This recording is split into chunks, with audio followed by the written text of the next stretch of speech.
How are you, man? What's going on, good. John? Well, let me tell you this. Starting a Talking Metal live on Facebook via Zoom is harder for me than putting an Ace Frehley concert on stage. I swear to God, it's difficult. It's and when I'm not singling Ace out, I'm just saying putting any band, but that's a band that I tour managed and put on stage. And let me tell you, you never know if the Facebook stream is going to work. And I'm sharing screens. I got 3 monitors, and it's a little crazy. So I am just thankful that we are on and we are live on both Facebook and Zoom, and the audio is working and the video is working and everything is cool. So having said that, I got to have my first beer. I haven't had any alcohol today. It is very good. It's 8 o'clock. That means it's time for a beer. Nice. So let's do a Talking Metal toast. Oh, yeah. Okay. I got a Dash Vodka Martini, 30 Martini. Nice. The best. Nice. So let's send this out to tonight's Talking Metal. Got a couple of birthdays, Brian Borkus, Michelle Moeller, and we're going to rock tonight. Cool. And we got comments coming in already. Awesome. I got to log on to Facebook on my other computer. I didn't want to jinx it. So, Mark, why don't you tell us how you're doing while I log on to this other computer so people don't think that I'm not paying attention.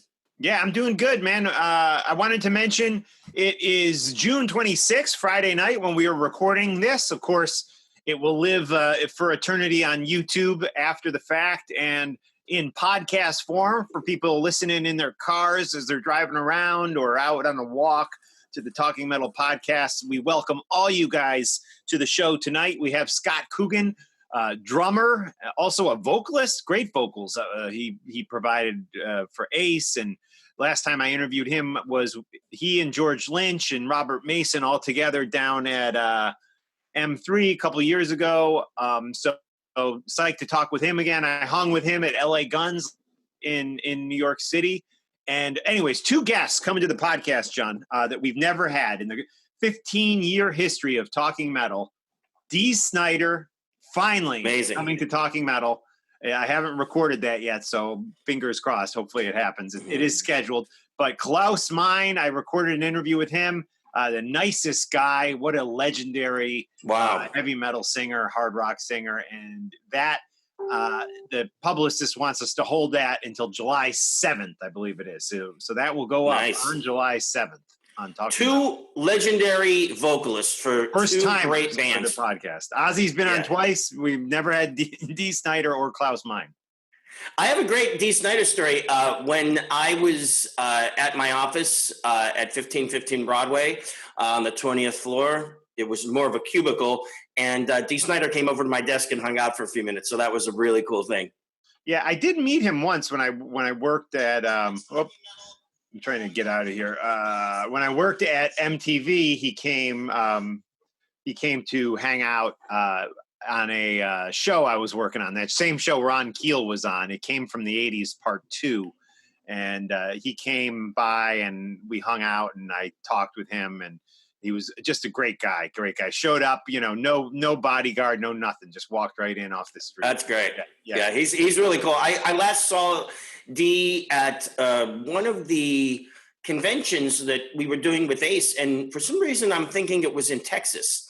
Right. I think it was called Texas Frightmare Weekend. We've been to so many of these all around the country, and so I'm really excited tonight to see Scotty Coogan. I call him Scotty. He goes by Scot Coogan, but I like to call him Scotty. And we've had such great times all around the United States together. I believe I saw Scott I know when I saw him, but I think I was in Pasadena. Sometimes you're wondering why bands, can't understand what town they're in. Sometimes you really forget or you're not sure. And, especially when you're on one of these tours that's, weeks and weeks and weeks. Luckily, that would be really fun. But the tours I've been on, haven't been more than maybe 3 weeks at a time. So, some people who are on tour for like 6 months, a year at a time, like they really experience strange feelings when they get back off a tour, I've heard. And it's a pretty wild thing. Yeah.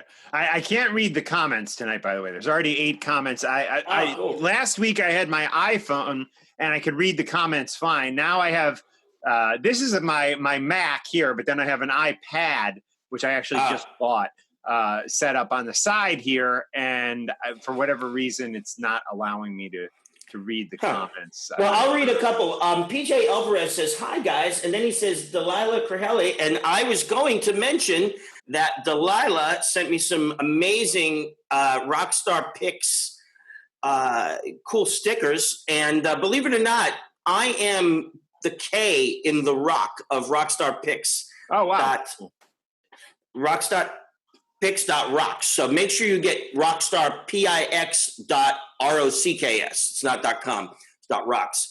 And for those who aren't familiar, but I'm sure most of you are, great photography by Delilah of all of our heavy metal heroes. She's photographed everybody. Kiss, yeah, Rob she does Halford. a great job. Her shots look amazing. So yeah, great stuff. Totally great. And you know what other stickers I have right now? I have some stickers that you sent me, which are Talking Metal stickers. Cool. And I sent you T-shirts and I got the pins. A patch. Oh, and a pin. Yes. Talking Metal pins. Yeah, those haven't come in yet. So. All the new Talking Metal merchandise except one thing you don't have, which is the let me see. I know it's in the wash. That's okay. You can get it later. Yeah, it's the Talking Metal mask. Oh yes, you got the mask. That's cool. Yeah. And there's a very limited edition of those, but we will have those available soon. So stay tuned for that. I did want to give a shout out to Heavy Metal Magazine. Now, you remember this when we were kids, right? Yeah. And it was always called heavy metal, but they never really had heavy metal bands in it. It was more fantasy-based comic, basically. But they've done some really cool things now where they still do the fantasy comic book stuff, but they also are doing stories about the bands that we love. And this issue right here has a lot of great stuff in it. Comics actually on Def Leppard, Megadeth, High on Fire, Slipknot, Judas Priest. So a lot of cool stuff. And they are back and they are going strong and they are delivering a lot of really, really cool art and mixing it up with the music this time. So it's Heavy Metal Magazine, kind of still has that old style to it, but they're even kind of broader base now because again, they are focusing on music too, not just the fantasy art. Although that's very cool. I can't wait to check out the issues. And I've always thought it was cool one way or the other, but now it's going to be extra cool. Yeah, well, they did that movie back in the early 80s, which had a good soundtrack. Black Sabbath was on that, and Sammy Hagar, and what was it? Don Felder. He was on it too, I believe. Wow, cool. Yeah, I met him. Yeah. Oh, he's great, man. I'd love He's cool. Where did you meet him? Oh, that was at that show you were talking about. That Gene Simmons Ace Frehley gig in St. Paul, Minnesota, which is cool. That's very close to, and it's not even very close to. It is where a lot of that stuff has been going on. Hopefully, they're getting back to a good place in St. Paul, Minnesota. But it was a really nice city, right. And I went to the Mall of America. Have you ever been to the Mall of America? No. Nope. Oh, okay. It's like the biggest mall ever. Oh, it's the biggest mall ever. Cool. Yeah. Or at least in the United States. And now, Mark, you are going to, and both you and me are going to have maybe the biggest mall on the East Coast right down the street from us here in New Jersey, and it's called the American Dream. Nickelodeon's going to have a theme park, and it's right by the stadiums. Oh, right? This is breaking news. I'm so out of the loop on mall news. So where is this? In Newark? No, it's in. I know that's really right down the street from us, but it's in I guess Secaucus. It's right by. It's in the Meadowlands complex, and it's called the American Dream. And if you ever saw it in the past, it looked a little crazy, but they've got it completely redone. You can go skiing in there. There's like a full-on ski slope that opened up this past year. Oh.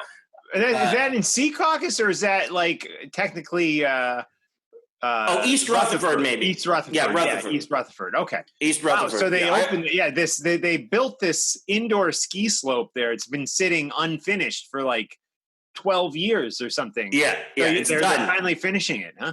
Yeah. People can go skiing there. Like right now, if you want to go skiing, you might. Yeah. I don't know if it's open now because of COVID time again, but it was open before this. I've seen newscasters, broadcasting from the ski slopes. So, and I know, Mark, you love skiing, so you got to try that out when it. Yeah, this is weird. The first ski season since I was like 10 years old, where I didn't go skiing this past year. So, and that was simply because I don't know, it just like kind of ran out of time. It was interesting. You got so much stuff going on. Yeah, you got so much stuff going on. Okay, what do we got rock going on? Well, we're hoping that these upcoming concerts that Like It is going to do with Ace really happen. When is the first one? Sure. When is the first one? It's maybe August 5th, I believe, or it's either August 5th or August 6th in Warrendale, PA, and then there's a show right after that in Warren, Ohio. So Warrendale, PA is called Jurgles Rhythm Grill. It's a really cool place. And then there's a theater, kind of like a Beacon Theater kind of a place in Warren, Ohio, called the Robbins Theater. So we're awaiting more news on whether or not these shows will happen. I hope they do, because it's going to be fun to get back out there and rock. But, who knows what's going on. Certain places I hear are thinking about pulling back some of the openings, like Texas. So where Dash Vodka is made. Hopefully they're going to continue the vodka making. Right. You can't stop Dash. Heck on the COVID. This kills COVID, I think. So, right. If you drink this, this is not a scientific study. This is just my personal opinion. I don't want to get sued by anybody, but so I'm gonna get a dose of this right now, just in case I got COVID today. Yeah, wash it down. Sure, I'll join you. It's COVID time again, right there. I know COVID's a serious thing, but I just think it's pretty funny. COVID time again. We made that up. So you and Scot Coogan, where did you guys first meet? Can you talk about that? You remember your first meeting? Yeah. So my first meeting with Scot Coogan was when Ace was doing. Actually, no, that wasn't it. So I was thinking which tour was that, and actually that wasn't the tour. One of the Ace tours was the first tour that I met Scot, and I can't even remember now, but I know that Scotty and I got along right from the beginning, and we had so much fun. Like I can remember us hanging out in like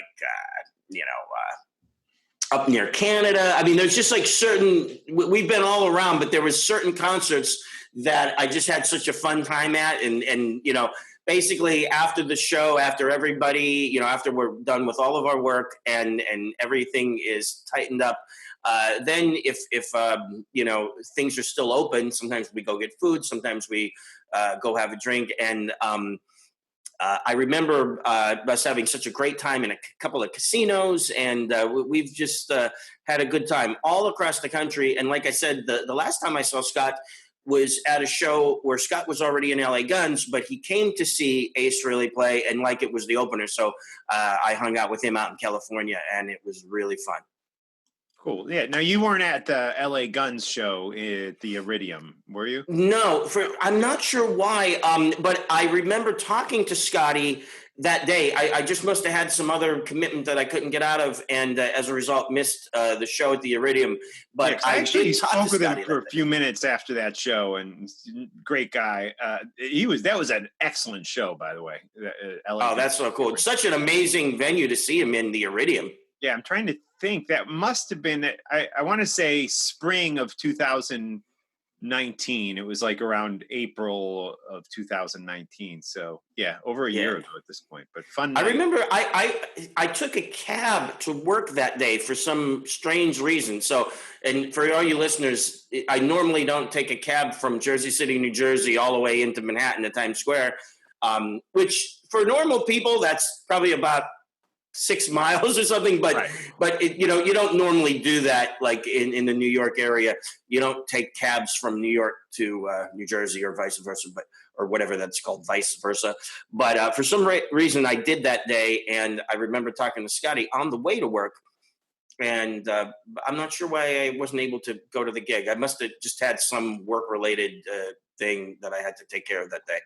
Right on. So minutes away from Scot Coogan. How to do this Comments? Yeah, I can't read any of them, and my phone's upstairs. Okay. So Victor has commented. He says, "Did John just make a cold gin COVID reference? COVID time again." Yes, I did.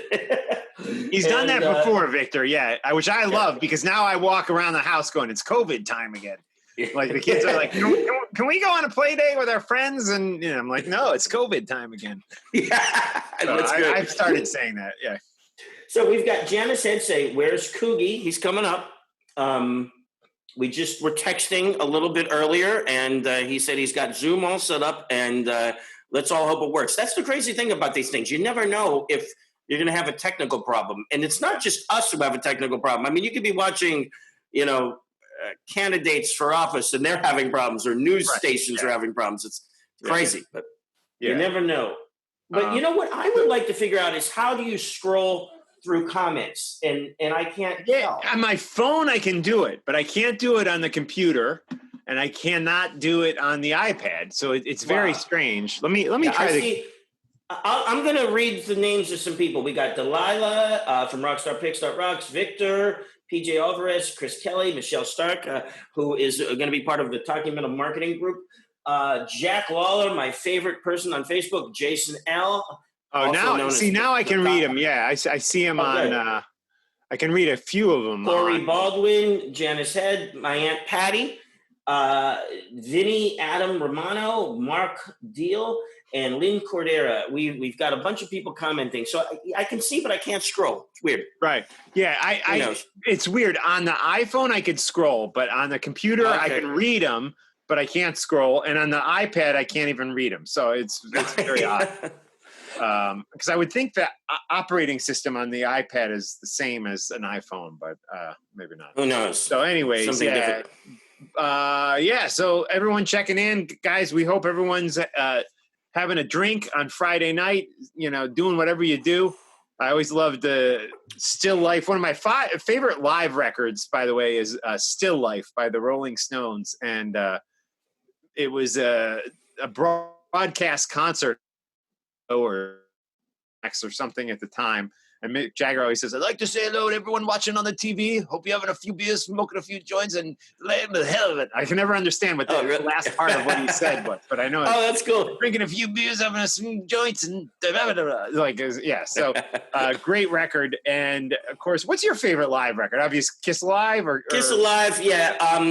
I would have to say Leonard Skinner, other than Kiss Alive, one more From the Road. With it from crossed out and for. Yeah, or For the Road or something. Yeah, now that one was a great one because the opening to that is like, I'd like you to welcome some very dear friends of ours, Leonard Skinner. Yeah. And then they I think opening track was what? Working for an MCA? I think so, yeah. I love that song.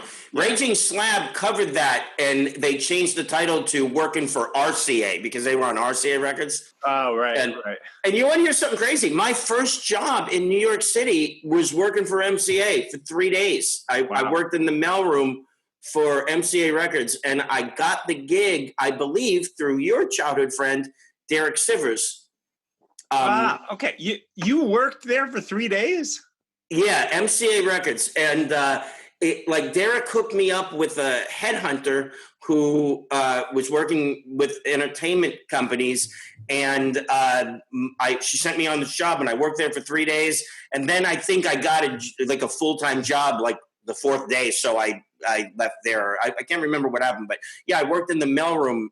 This was in 1991, I believe, for MCA Records. So how about that? So Lynn checking in, saying that it looks and sounds great, which Lynn, I appreciate that feedback because thank you. Half the time I don't know what it sounds like because I'll tune into these live streams and you hear like, you can't even understand. Look, I'm gonna try to heart Lynn's comment here, but see, you can't do. See, it won't let me do that. I can like it only. So sorry, we got to get Lynn, to be here when we're doing one of these podcasts. Joe Ryan checking in. Yeah, absolutely. Hey, Joe, how are you? Joe Ryan, by the way, John, is the guy responsible for manufacturing the Talking Metal masks, which excellent, Joe. yeah, Great job on that. Free, which he sent me, and then he's sending me, I guess, 10 more, which I paid for. But yeah, nice. they are really comfortable. You can put a filter in them. Wow.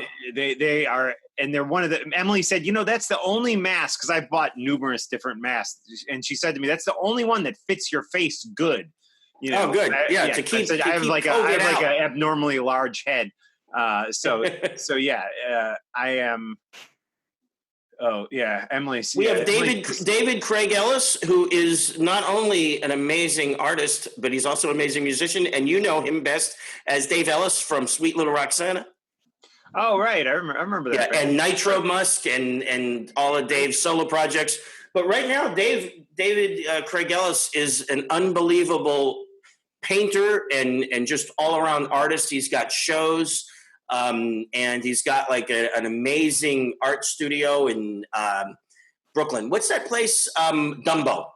Underneath the Brooklyn Bridge. I love Dumbo. Yeah, that's where Emily and I got engaged. Right near there, under the Brooklyn. Does that stand for something underneath the something bridge? Is that the Brooklyn Bridge? Yeah, down under Dumbo. Yeah, I could look that up. That's all right. Yeah, it's like down. Dave was doing this cool thing. It was like a certain Thursday every month, and all people were getting together at the studio, the art studio, and his work was on display. And I hope that starts back up again. Yeah, it's down under the Manhattan Bridge overpass. So basically, there's 3 bridges to Brooklyn. There's the Williamsburg Bridge, then I don't know, maybe a mile, less than a mile, like 3/4 of a mile down the FDR. There's another bridge. That's the Manhattan Bridge. And then literally right next to the Manhattan Bridge is the Brooklyn Bridge. Right. Yeah. So Dumbo is the little space in between the Brooklyn Bridge and the Manhattan Bridge on the Brooklyn side. That is Dumbo. Right? Yes. Yeah. You were looking correct. at me like I didn't, like I was. No. I'm looking at you because I'm trying to read these comments and I'm trying to look at down under the Manhattan Bridge overpass. BO. Yeah. So there you go. Yeah. Learn something every day here on Talking Metal. So tune into Talking Metal. Yes, it's educational. Next week we're going to feature math problems out of my 2nd grade book. Oh wow! Yeah. Look at that. Remember, you used to do that on the Fuse show. You used to throw stuff sometimes, like David Letterman. Yeah, that's a David Letterman thing, throwing the pencils. But cool. We are minutes away from Scot Coogan. He will be on shortly. I told him to take his time. Oh, okay. Because he's got a it's his girlfriend's birthday today, and he's getting ready for that. But he's going to come on with us any second now. And we are waiting for 20 to 30 minutes, or no. I think he's going to for the interview it'll probably be like 20 to 30 minutes, and he should be on any second. So at one point he's just going to pop up. Right. That's barring everything works well with his Zoom, which he has previously downloaded, and we didn't do a Zoom test today, but like I said, you never know if this stuff is going to work or not. But currently with LA Guns and Lynch Mob, right? And who you mean he's played with so many people through the years. He's played with Lita Ford, Brides of Destruction, Ace. I mean, what's wild is he knows the set of every band. Plus he plays with a Led Zeppelin tribute group sometimes. I'm not sure if that's still going. So he's just an all-around great drummer. But the thing that sets Scott apart, aside from his great drumming and being somebody that a lot of bands want to have behind the kit, he is just an unbelievable lead vocalist. And that's one of the reasons that Ace thinks Scotty is amazing, is because he can sing, songs, for example, like Detroit Rock City and Love Gun. And he's just an unbelievable vocalist too. And he's always spot on when he does these vocals. Right on. So, by the way, while we're waiting for him to come on, I posted on my Instagram, I don't know if you saw it yesterday, Throwback Thursday. I didn't see it. Yeah, it was a clip of you, actually. It's still up there. Going to Glenn Danzig's house. The video. Oh, cool. And that was great. Yeah, and that was so much fun, because I honestly hadn't seen that clip in years. But what do you remember? By the way, Danzig 2 released this day, like, I don't know, 30 years ago, something, but it was released this day. I tweeted about it earlier. But anyways, what do you remember about going to Glenn Danzig's house? Okay, In Hollywood, was it? Where was it? It was in Bel Air, California. Bel Air is kind of like right by Hollywood and Beverly Hills. I would say it's closer in style to Beverly Hills than Hollywood, right? It's not like the Hollywood Hills. It's more like a Beverly Hills vibe. Yeah. Yeah. Oh, here comes Scott. Here he is, Scotty. Oh, can't hear him yet, but he's connecting to the audio, it says. Hello. Okay. Scott, we can hear and see you. Thank you. How you doing, Scotty? You know what's so funny, Johnny? I fucking I found a picture. I was doing some search to find something about something, who knows. And I came across this picture of me right where you are with your guitars, and I had the double neck. Oh, that's great. Yeah. And so I just saw that last night, and there you are. I love it. Hey, Scotty, it's great to see you. I love you. And I think that's amazing. I got to see, you got to find the picture and send it to me. I will. I'll find it. Yeah. So we had a party here once, and we had a fun time. Scotty, it was great. Scotty was playing. Are we live right now, Jono? Are we live? Yeah, we're live. We're live. Yeah. All right. Yeah. So we're live. We're live on Facebook and we're live on Zoom. And then this is going to end up being on YouTube and in a podcast. So let's for the names to be concealed and the things that have happened. We'll do an R rating. Let's say. Okay. Right. Okay. So all I want to say is we had a great time, and a glass table was broken in the party by me and by accident, and there's a dent in the door, and then we just had a great time. But here's the positive notes. Scotty was playing acoustic guitar. You were playing keyboards, I think, and so who knew, Scotty? You could.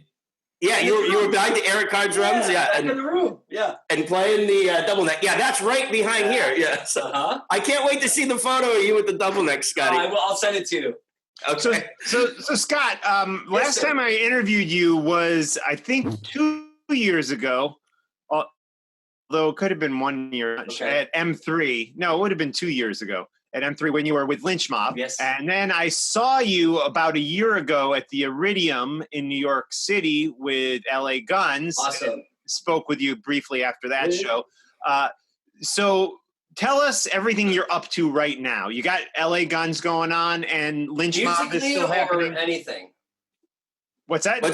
Musically or anything? Yeah, musically. Both. Musically first. Yeah, I know. John's like, both. I want both. John and I haven't seen each other in so long. Like, it's crazy.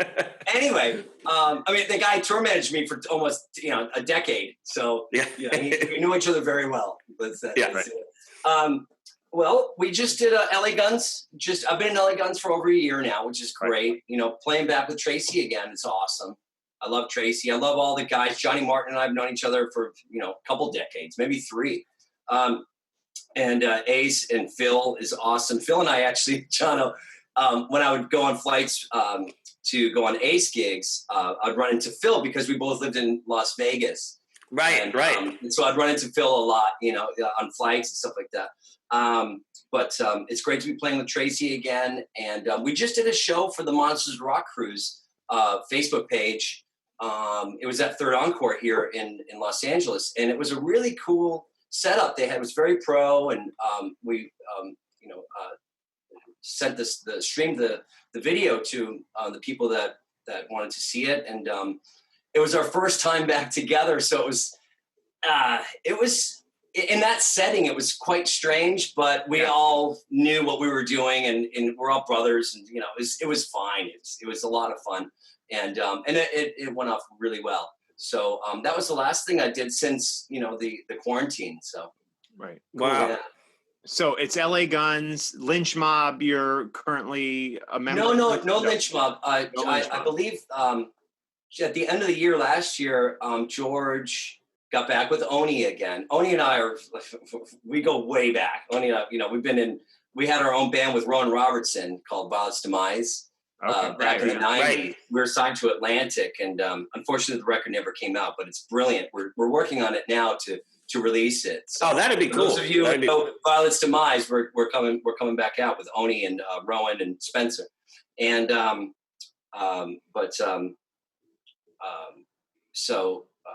you know, what was I saying? Well, what were we talking about? The you're saying George. LA Guns you're not doing Lynch Mob main gigs. focus then at this point. So Oni came back with. Sorry, I got sidetracked. So, Oni and I have known each other for a long time. He got back together with George again for the umpteenth time. You know, they're kissing again, and it's Brian Tichy and Robbie Crane, our brother. Wow. Play bass. So I'm not doing Lynch Mob anymore. Yeah. I was about to. Well, Scotty, I was just telling Mark before you came on that I think you know like every band set. You know the Lita Ford set. You know the Ace Frehley set. You know the George Lynch set. You know the LA Gun set. You know Led Zeppelin set. Sure. Like you know how to sing Kiss songs. Like I think you know every rock song that's out there, which is great. I haven't. Scotty, we got to do this, Johnny.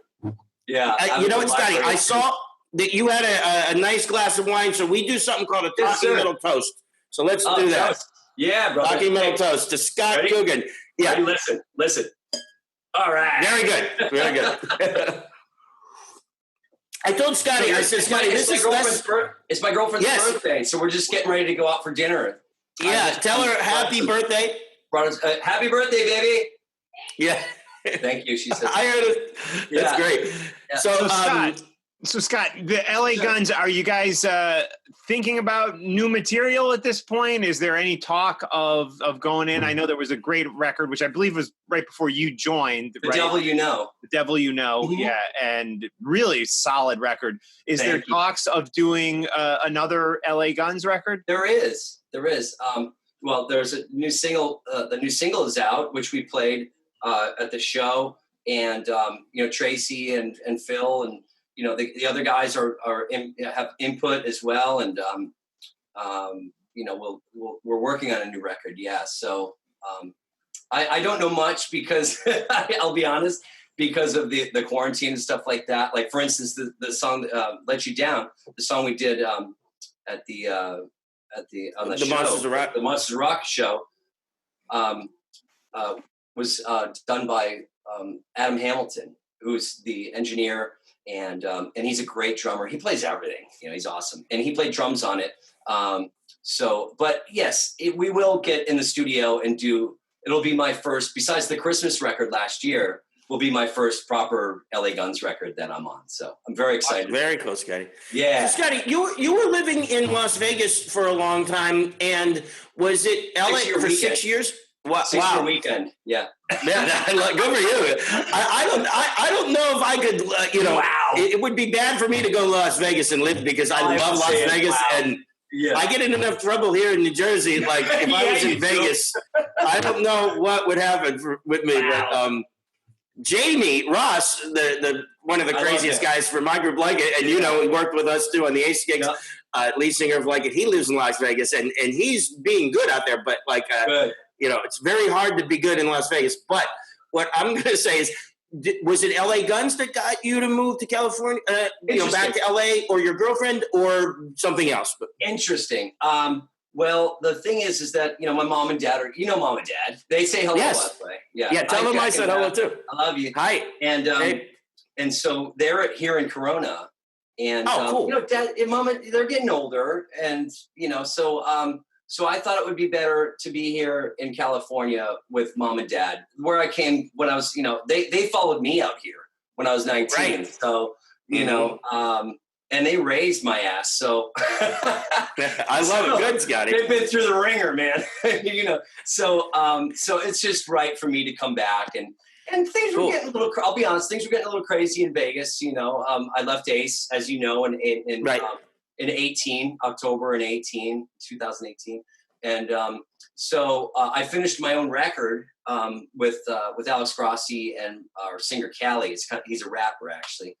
That's a whole nother thing. I haven't really talked much about that yet, but so I finished recording a record. I had a recording studio in my house, and I remember, Scotty. That's cool. Yeah, you remember. And So it was time, man. You know, I was in Blue Man Group for 3.5 years, which is great. Right. And great experience. And I was doing other things. And I was between Lynch Mob and Ace and all that. I was at McCarran, the airport, every weekend, you know. Wow.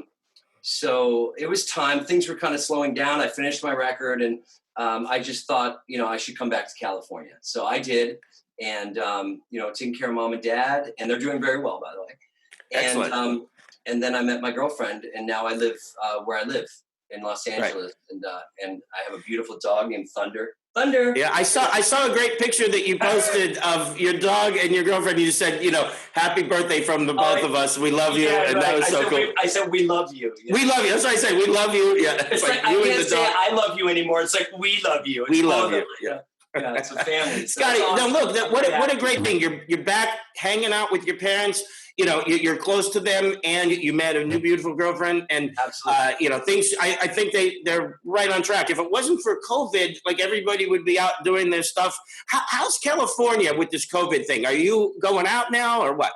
Well, we're going out tonight for dinner, and I made sure to check I can't say the name of the place because I didn't tell her. Oh. But I made sure that it was very safe, and you know, we're not going to go to the bar early or anything like that. I want to make sure we just go to our table and this and that, because we love to go out. We love to go out for dinner. We love the Sunset Marquee and all these places that are, you know, that we can that we have a great time at. And but for the most part, I don't know California separate to other places in the country, but because I haven't been other places, but since the quarantine, I really don't know. I just know that I'm being very safe, and Amelia's being very safe, because we go out to my mom and dad's, and that's the most. That's the key, thing. Right? That's so important. I mean, we literally, like, when we walk the dog, we're up on the 12th floor, so when we walk the dog, we, you know, bags on our hand, because we couldn't get gloves, we resorted to dog bat, dog on our hands, you know. So that's funny. It works, man. And you just go, right, so, right. So we've been doing that. We're just super careful, you know, and not leaving that much. You know, we're going out tonight, and so we're just going to be real safe about it. Nice, Scotty. Let me ask you another family question. How's your brother in Chicago? My sister, Carrie. Right. Carrie's in Chicago. Yeah, and your brother-in-law, right? Dean. Yeah. Right. Yeah. Crazy ass Dean. Hi, Dean. Hi, Carrie. Hi, Dean. I think they're watching. I hope they are. They're great. Carrie's doing really well. She's back to working again, making everybody look beautiful. You know what she does. Cool. And they're doing really well. Thanks for asking. Yeah. Excellent. Scott, I wanted to ask you about your voice, because one thing that was always impressive is your drumming, of course, but especially with Ace, you were handling the Paul Stanley vocals when you were playing with Ace. When did you first start singing, and is that something that just came naturally to you, or is that something you developed over the years? Those were all tracks. Right, that explains it. It was all fake. No, I'm kidding. Yeah, it wasn't me. Right. Thank you. That was very nice. Thank you. Well, I know you're kidding. There is a lot of that going on nowadays, but you got no. Yeah, that's one thing with Ace. We had no tracks going ever, and it would have been too hard to do tracks. Yeah. Yes, I was just kidding. To answer your question, I started singing very young because when I would put headphones on and play drums, I would sing as well. I didn't even sometimes know I was doing it, but I'd be singing. And I love the Beatles, and since I was 4 or 5 years old, and I just always sang. I pretended like I was playing guitar, and always sang. And to be honest, like about 7th or 8th grade, when I started playing in bands, we're playing like Living After Midnight, all the Judas Priest and some Easy Maiden songs. No one could sing it. No boys could sing it. So I'd be like, well, shit, I'll sing it. Very good. While you were playing drums. Not to compare or anything, but like when Phil Collins joined, he was already in Genesis, but when Peter Gabriel left, they were He looking just- for a singer, and they auditioned like in New York. They auditioned like 120 guys or something, and they're like, "Hey, you're the guy, Phil Collins." Right. is the guy." Right. Yeah. So, and I'm not comparing it at all. I think I love Phil Collins, but I think that you, Scott, are right up with the top of the line singers of any genre. You really are. Thank you, John. Plus, I appreciate doing it while drumming, there's a lot of, I'm going to let you continue your story, but there's breathing involved. I mean, drumming is a intense thing. So to sing different rhythms while playing different rhythms and the breathing is a whole thing. So continue your story. It's one of these things. Exactly. And I love it. Yeah, and it's very exhausting, and not exhausting, but it's cardio. When you play drums. Yeah, sure. But I'll be honest. I think that after playing drums for so long, that I tended to put the drums in cruise control and focus on my voice. And the thing about singing while drumming which is very difficult, is that you're sitting down, because when you're standing up, you sing. Normally, you're naturally supposed to sing from your diaphragm, which is your upper stomach area, your diaphragm, and it's hard to do, especially when you're out of breath and while you're sitting down. So I found a way, I think, to sing while drumming, but I will admit that it is very straining on the vocal cords, because I'm pushing so hard to sing from my head more than I can from my diaphragm. So that's why, I would have to get shots of cortisone sometimes on tour with Ace, because I'm singing so much. Wow. And also talking afterwards, when I go out to say hello to people and stuff, I'm talking over the loud stuff, and then I'm like, shoot, I can't I can't sing. But yeah, thank you for the nice compliments. But it's just something I've been doing for so long. Sure. I can't really explain it, but thank you. And Scott, you've had, really an incredible career, and you've played with so many just legendary performers. Thank you. When you look back over your career, are there certain moments that jump out that are just like, wow, that was an amazing highlight of my career? Like, can you maybe mention a highlight or two to us here? Yeah, I remember. I'm going to go back and start, forward from where I can. But I remember when I was playing with Sinead O'Connor, which was a very short-lived thing. I played 2 songs on her record, and we just did the TV shows. We did, Leno and Craig Kilborn, I think it was at the time. Nice. And then we went to New York, and we did Good Day LA, or Good Morning LA. I'm sorry, New York. Morning. Yeah. Hold on. Good morning. Yeah, have another. It's my first.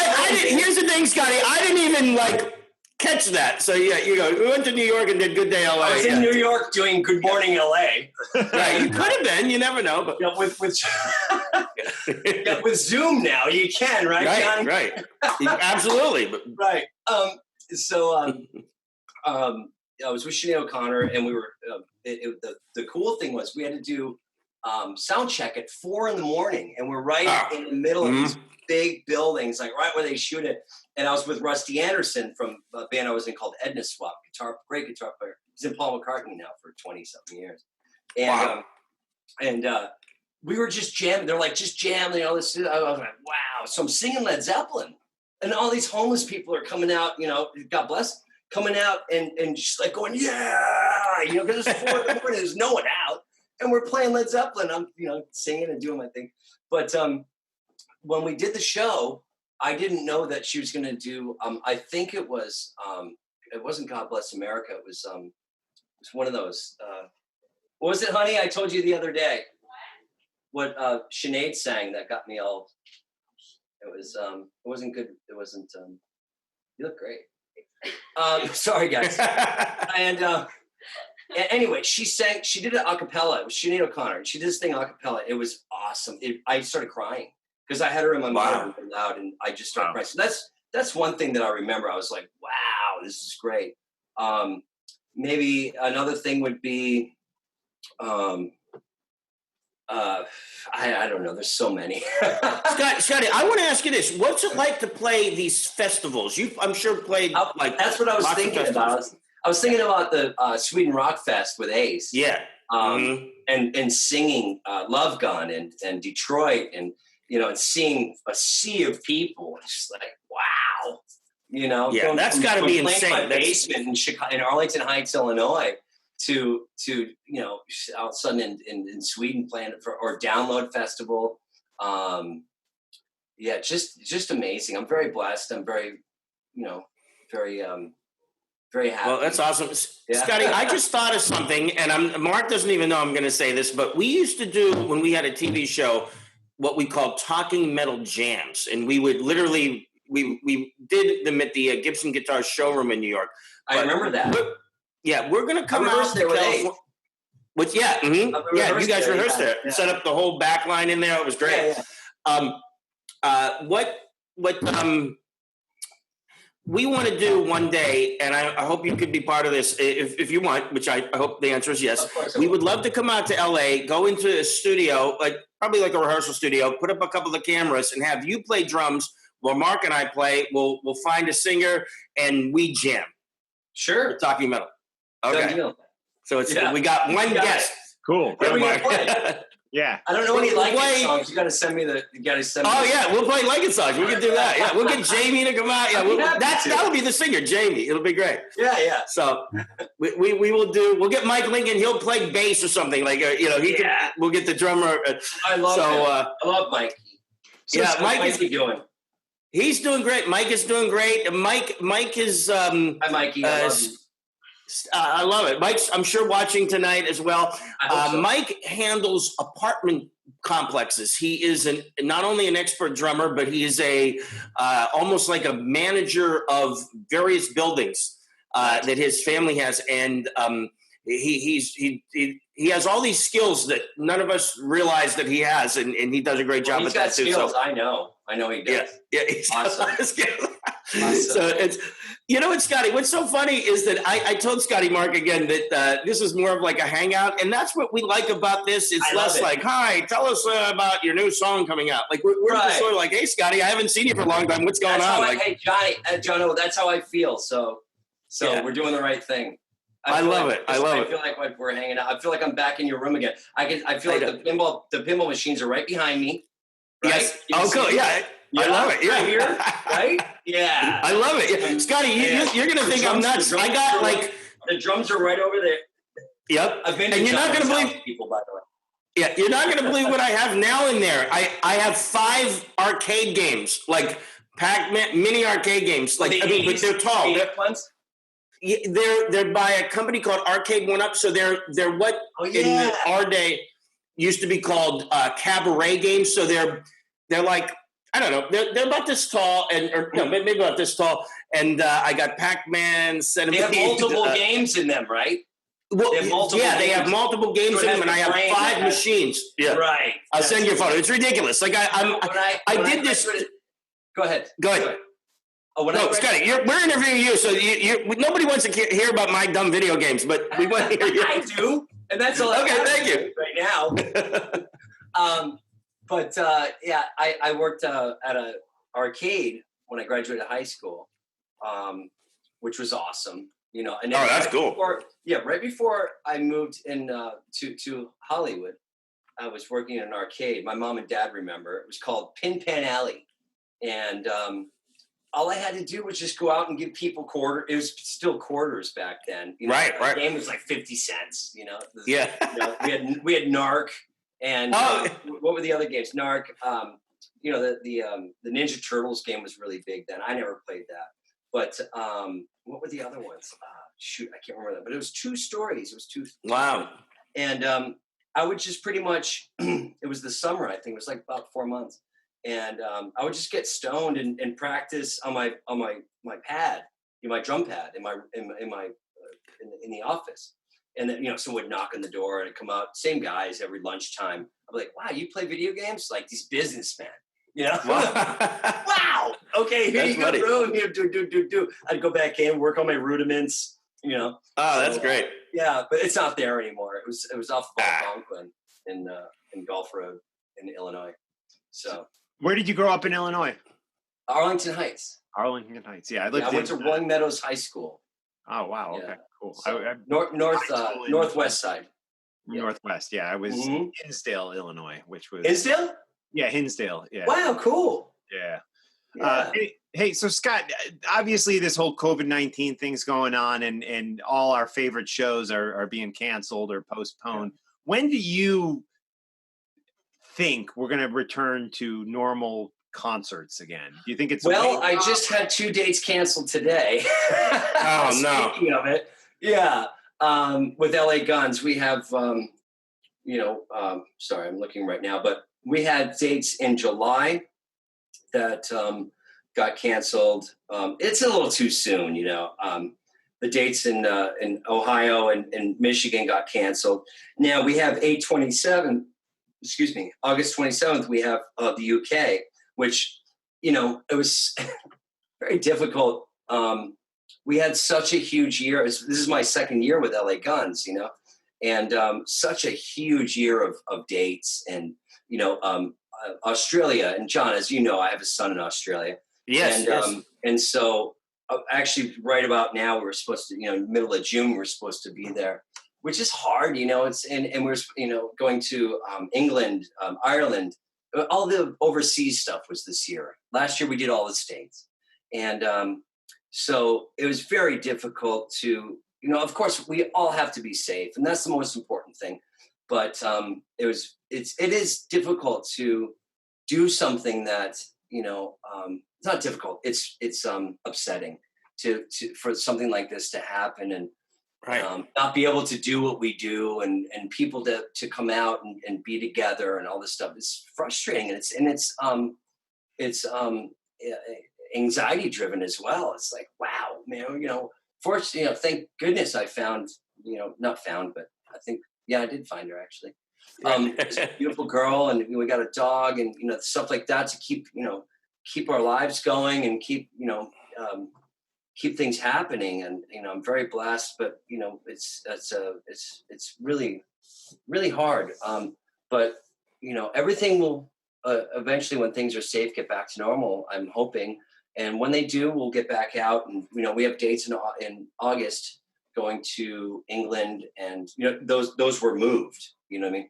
So will they happen? I don't know, Jono and Mark. I don't know. Yeah. But I hope they do, and I hope everyone's safe. And then after that, we have in October, we have everything's being moved to next year, which is like, wow. So this whole year is just whatever. Like an erased year. Yeah, it's so strange. Yeah, it's just when we look back at history, it'll be like 2020. Oh yeah, everything was canceled. Like it just won't be. I'm kidding. Yeah, forget that year. What I'm saying is that what I'm saying is that it is being for me, which is cool.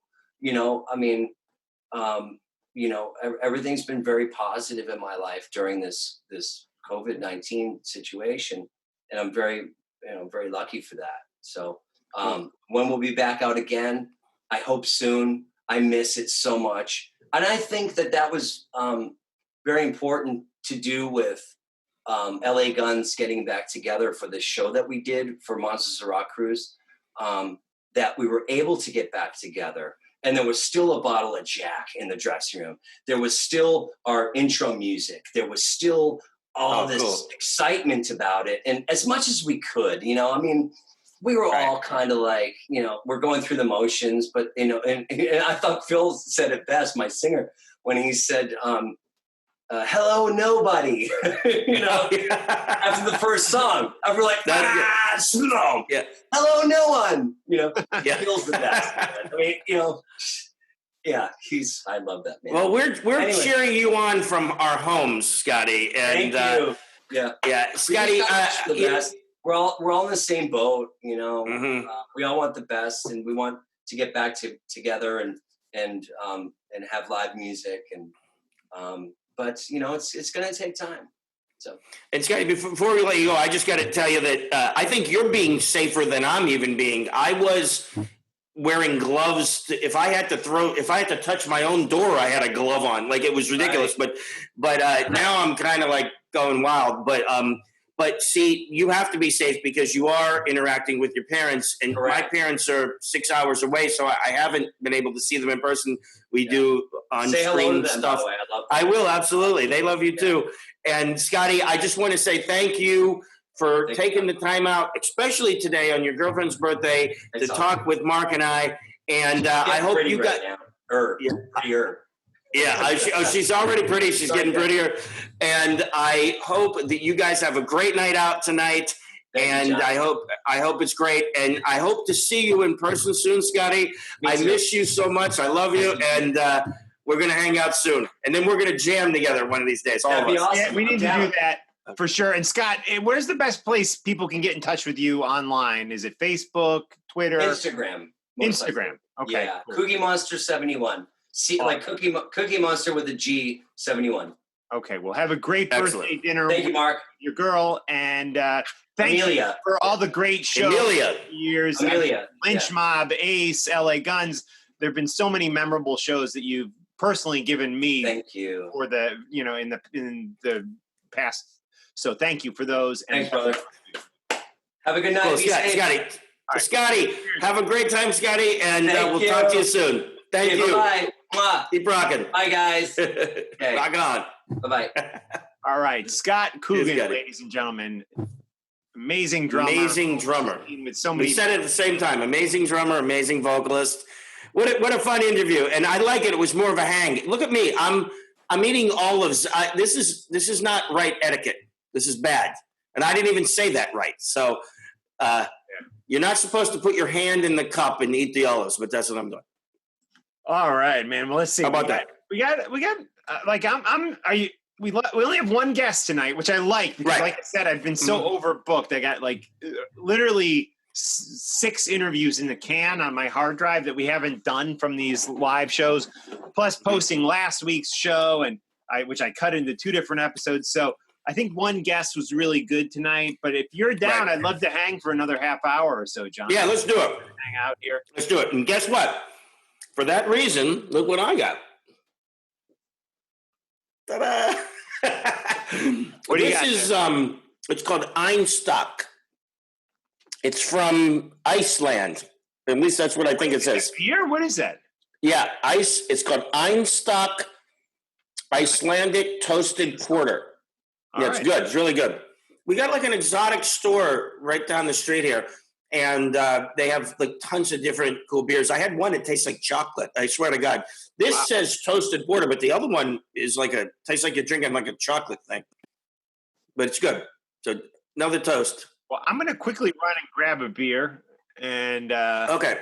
it's going to literally take 10 seconds. So please stay tuned. Don't drop off, guys.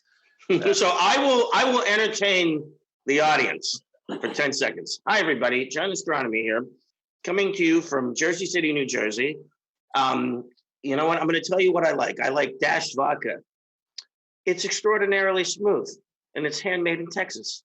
So please go to dashvodka.com. You must be 21 to enter, and have a nice day. Thank you. I'm kidding. How's that? That's a good commercial, right? That was great. Yeah, I heard the whole thing, man. It was Thanks to Hank Reeves, thanks to Ali, and thanks to Rini, my cousin, and all the good folks at Dash Vodka. And by the way, guys, Mark, I don't know if you know this, but I did a promo today for the show where I gave away a Dash Vodka hat, and I have one for you. Oh, nice. I did not know that. That is amazing news. And I'm going to announce the winner right now. So stand by while I get my phone here. Oh, really? And I want to tell you the winner of the Dash Vodka hat. I took my glasses off because I need them to see far away. And it was, and she already knows this. So the winner of the Dash Vodka Talking Metal hat is Carol M. Pishi Kosiski of Pennsylvania. So thank you, Carol. I know Carol from her coming to Ace shows.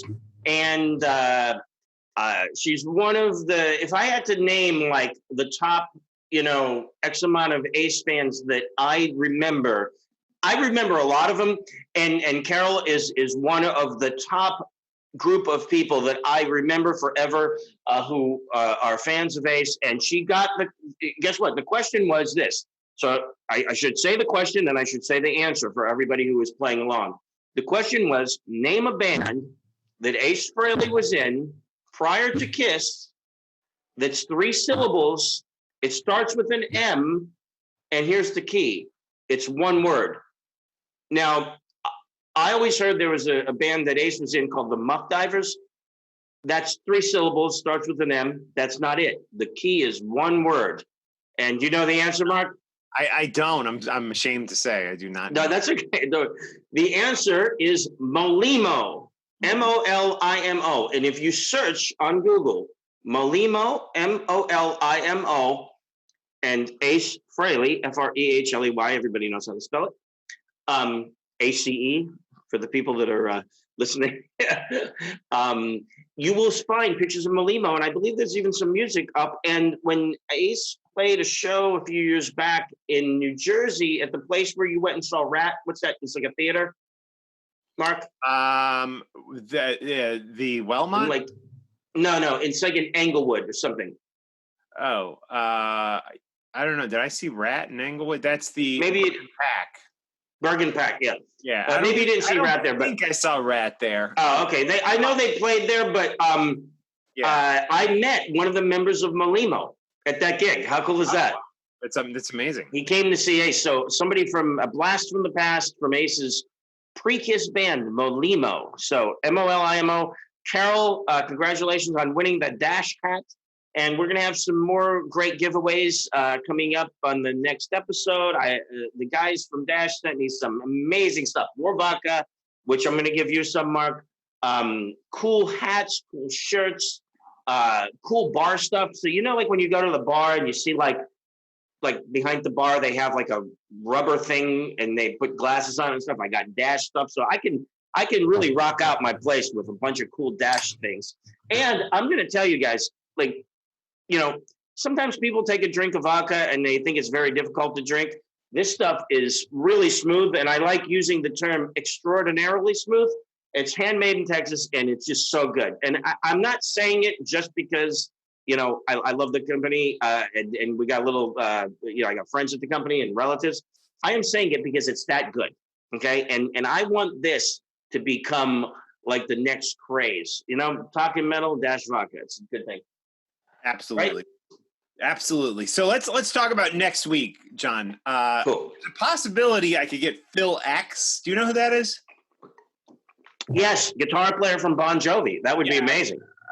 Would you be interested in that for next week? 100%, 1,000%, 1,000%. Okay, unless there's somebody else you were targeting. No. Let's get Phil X. And, Christopher Williams from Accept, we're trying to find a day. Fridays aren't the best for him, so maybe we'll save Christopher for a time when, like I said, after COVID, we might move this to another day. Fridays are hard for him. Christopher, I think he's playing tonight with Derek St. Holmes from Whitford St. Holmes and from the Ted Nugent band.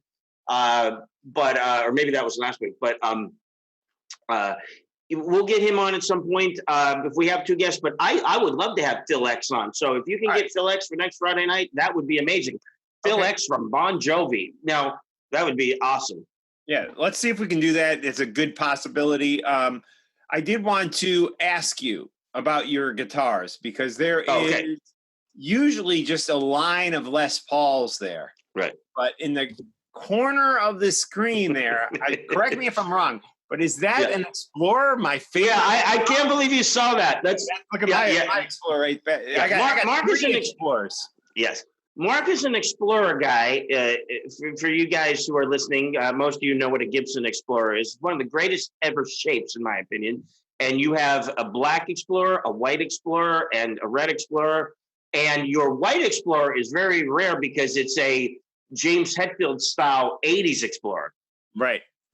Yeah. And I want to hear all about that Explorer. I want to see it. I want to hear about it. Okay. I just want to tell you a little thing about Explorers. Well, tell me.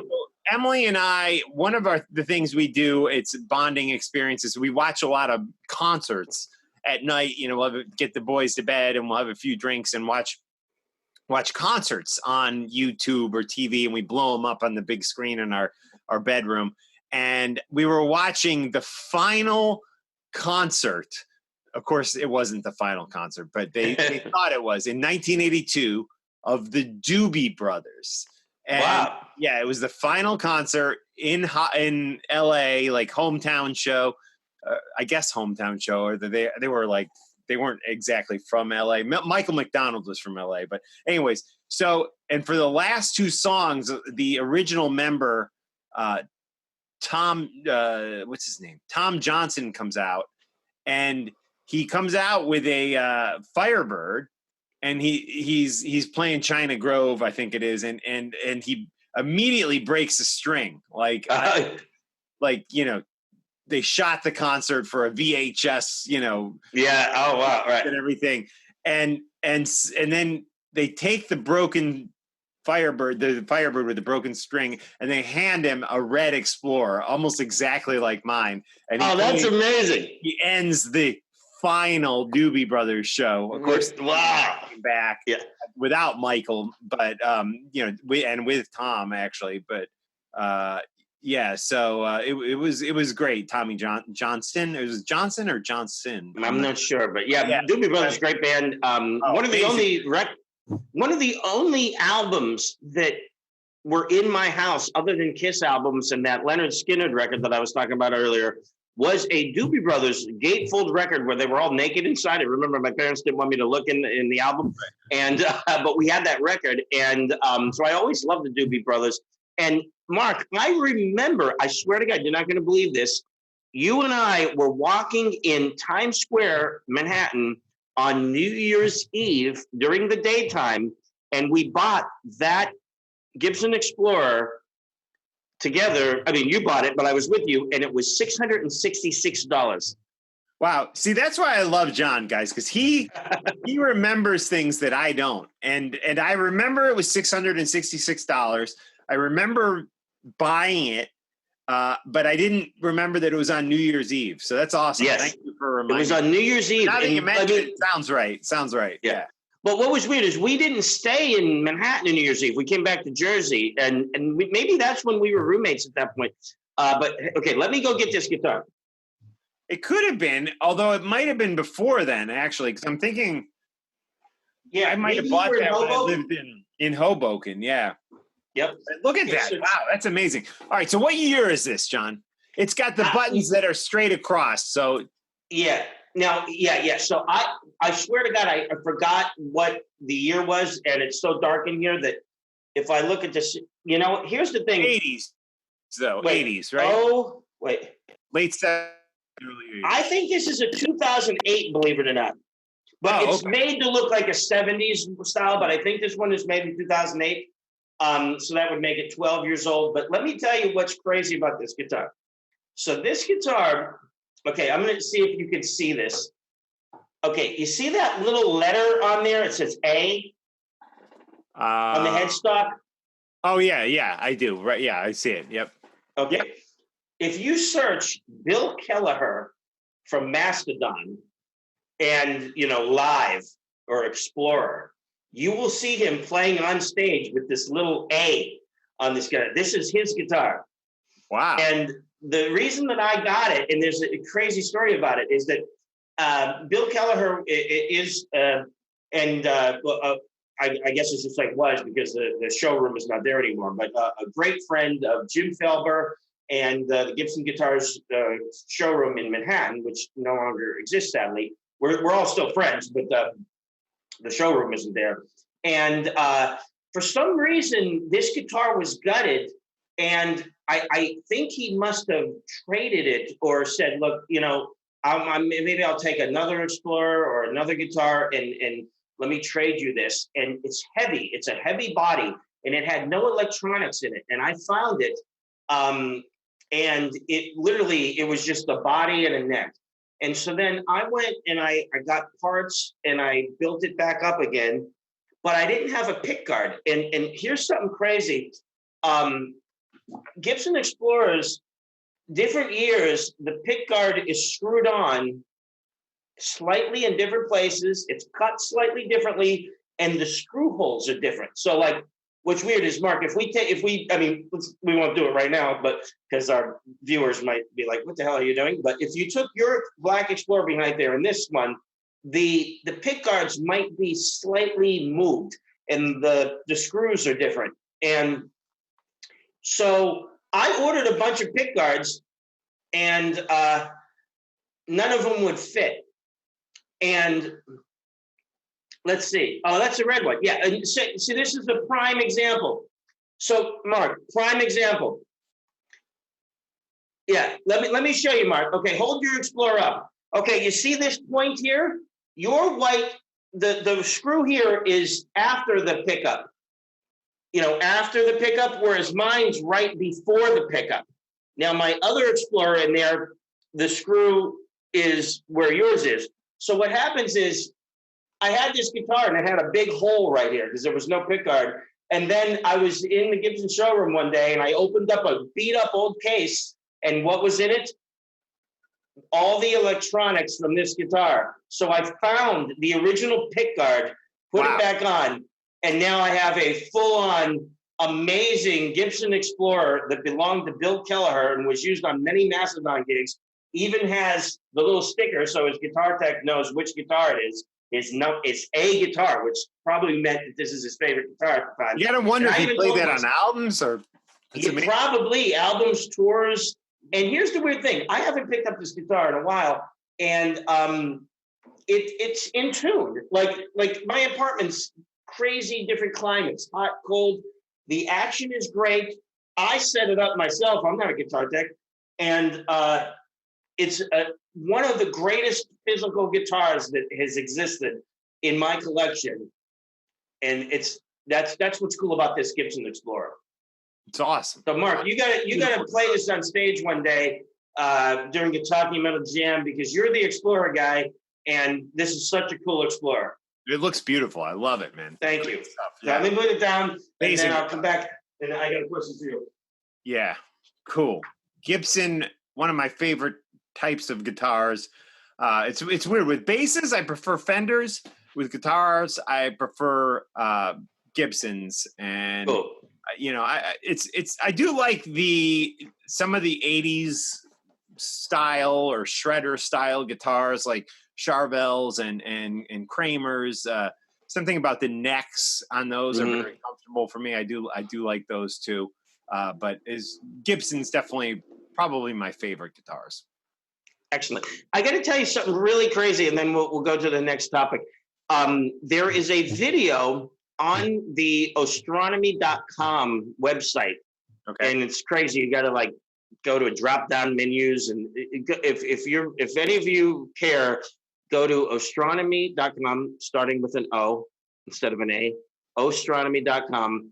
Go to Gibson, hit the drop-down menu, and you'll see a video that's Bill Kelleher of Mastodon on bass, Ace Frehley on guitar, Jason Hook from Five Finger Death Punch on guitar, and guess who's on the drums? Me. And we're doing a blues jam. Wow. That's awesome. How crazy is that? Yeah. I don't think I've ever seen Ace Frehley of Kiss, Jason Hook of Five Finger Death Punch, doing this insane. I have seen that. It's a number of years ago, right? Yeah. He holds a guitar pick, you hold a guitar pick, people, with this, some people do this, most people do this. And he does this crazy thing where he does something like this, and it's like he picks so fast, Jason Hook.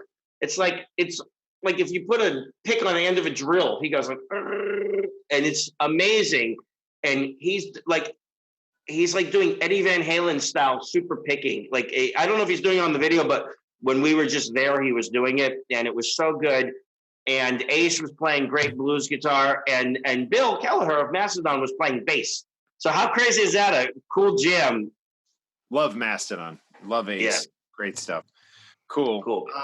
So we're we got probably 15 to 30 minutes left. That's perfect for me because I got a question for you. We've been, and even people on the comments have been asking me to ask you a Brush with Greatness with Sean Penn.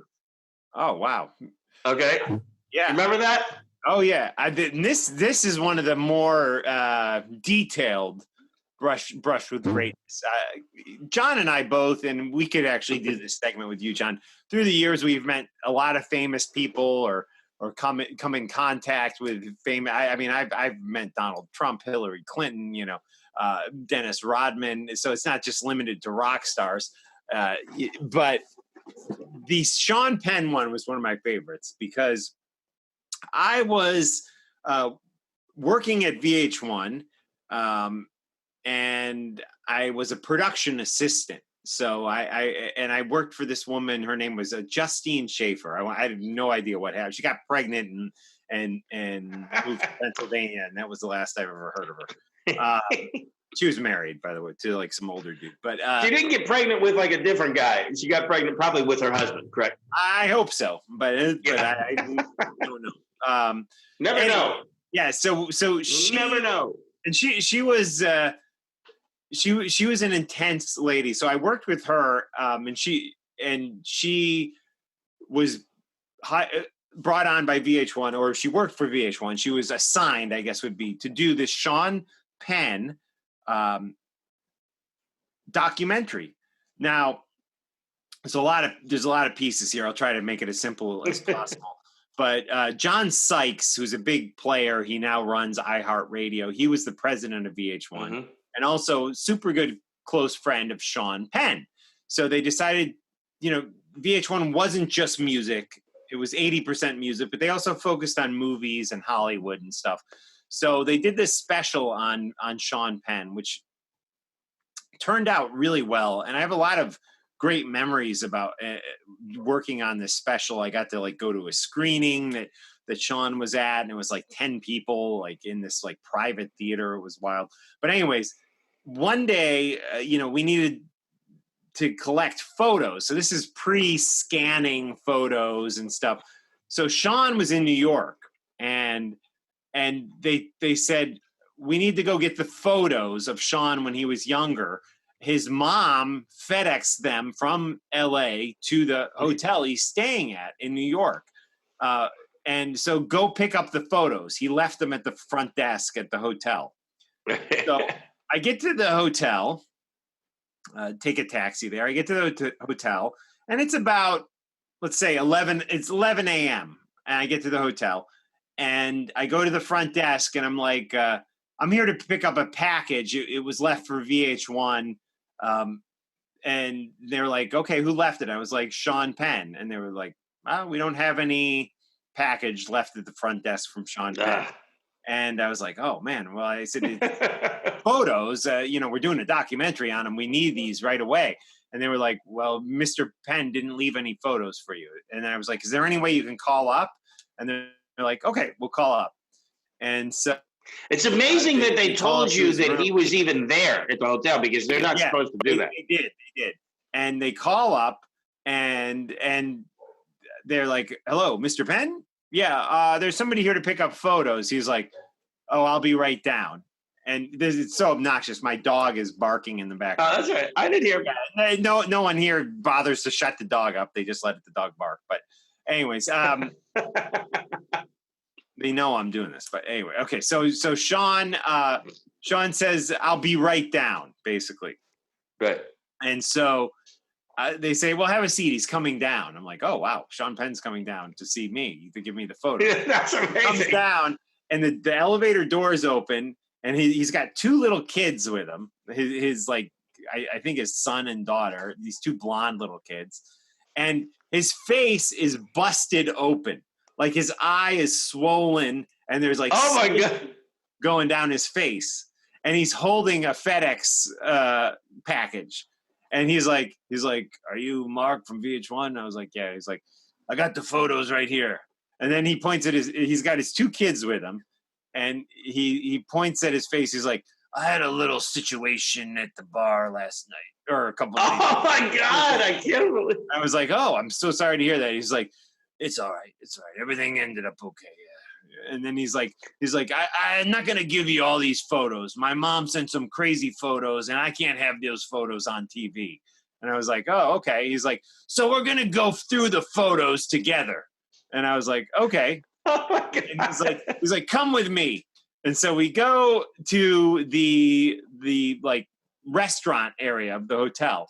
Right. And he walks up to the maitre d' who's at this like, stand there. And he's like, I got 4 for breakfast. Meaning me, his 2 little kids. Yeah. And there was a nanny that was on the elevator with him when he came down. He sent her back. He's like, I got this. Okay.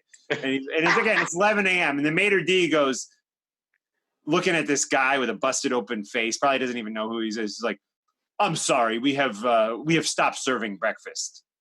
And Sean Penn, he this flash of rage goes across his face, and he looks down at the ground, and he looks back up. He's like, 4 for lunch.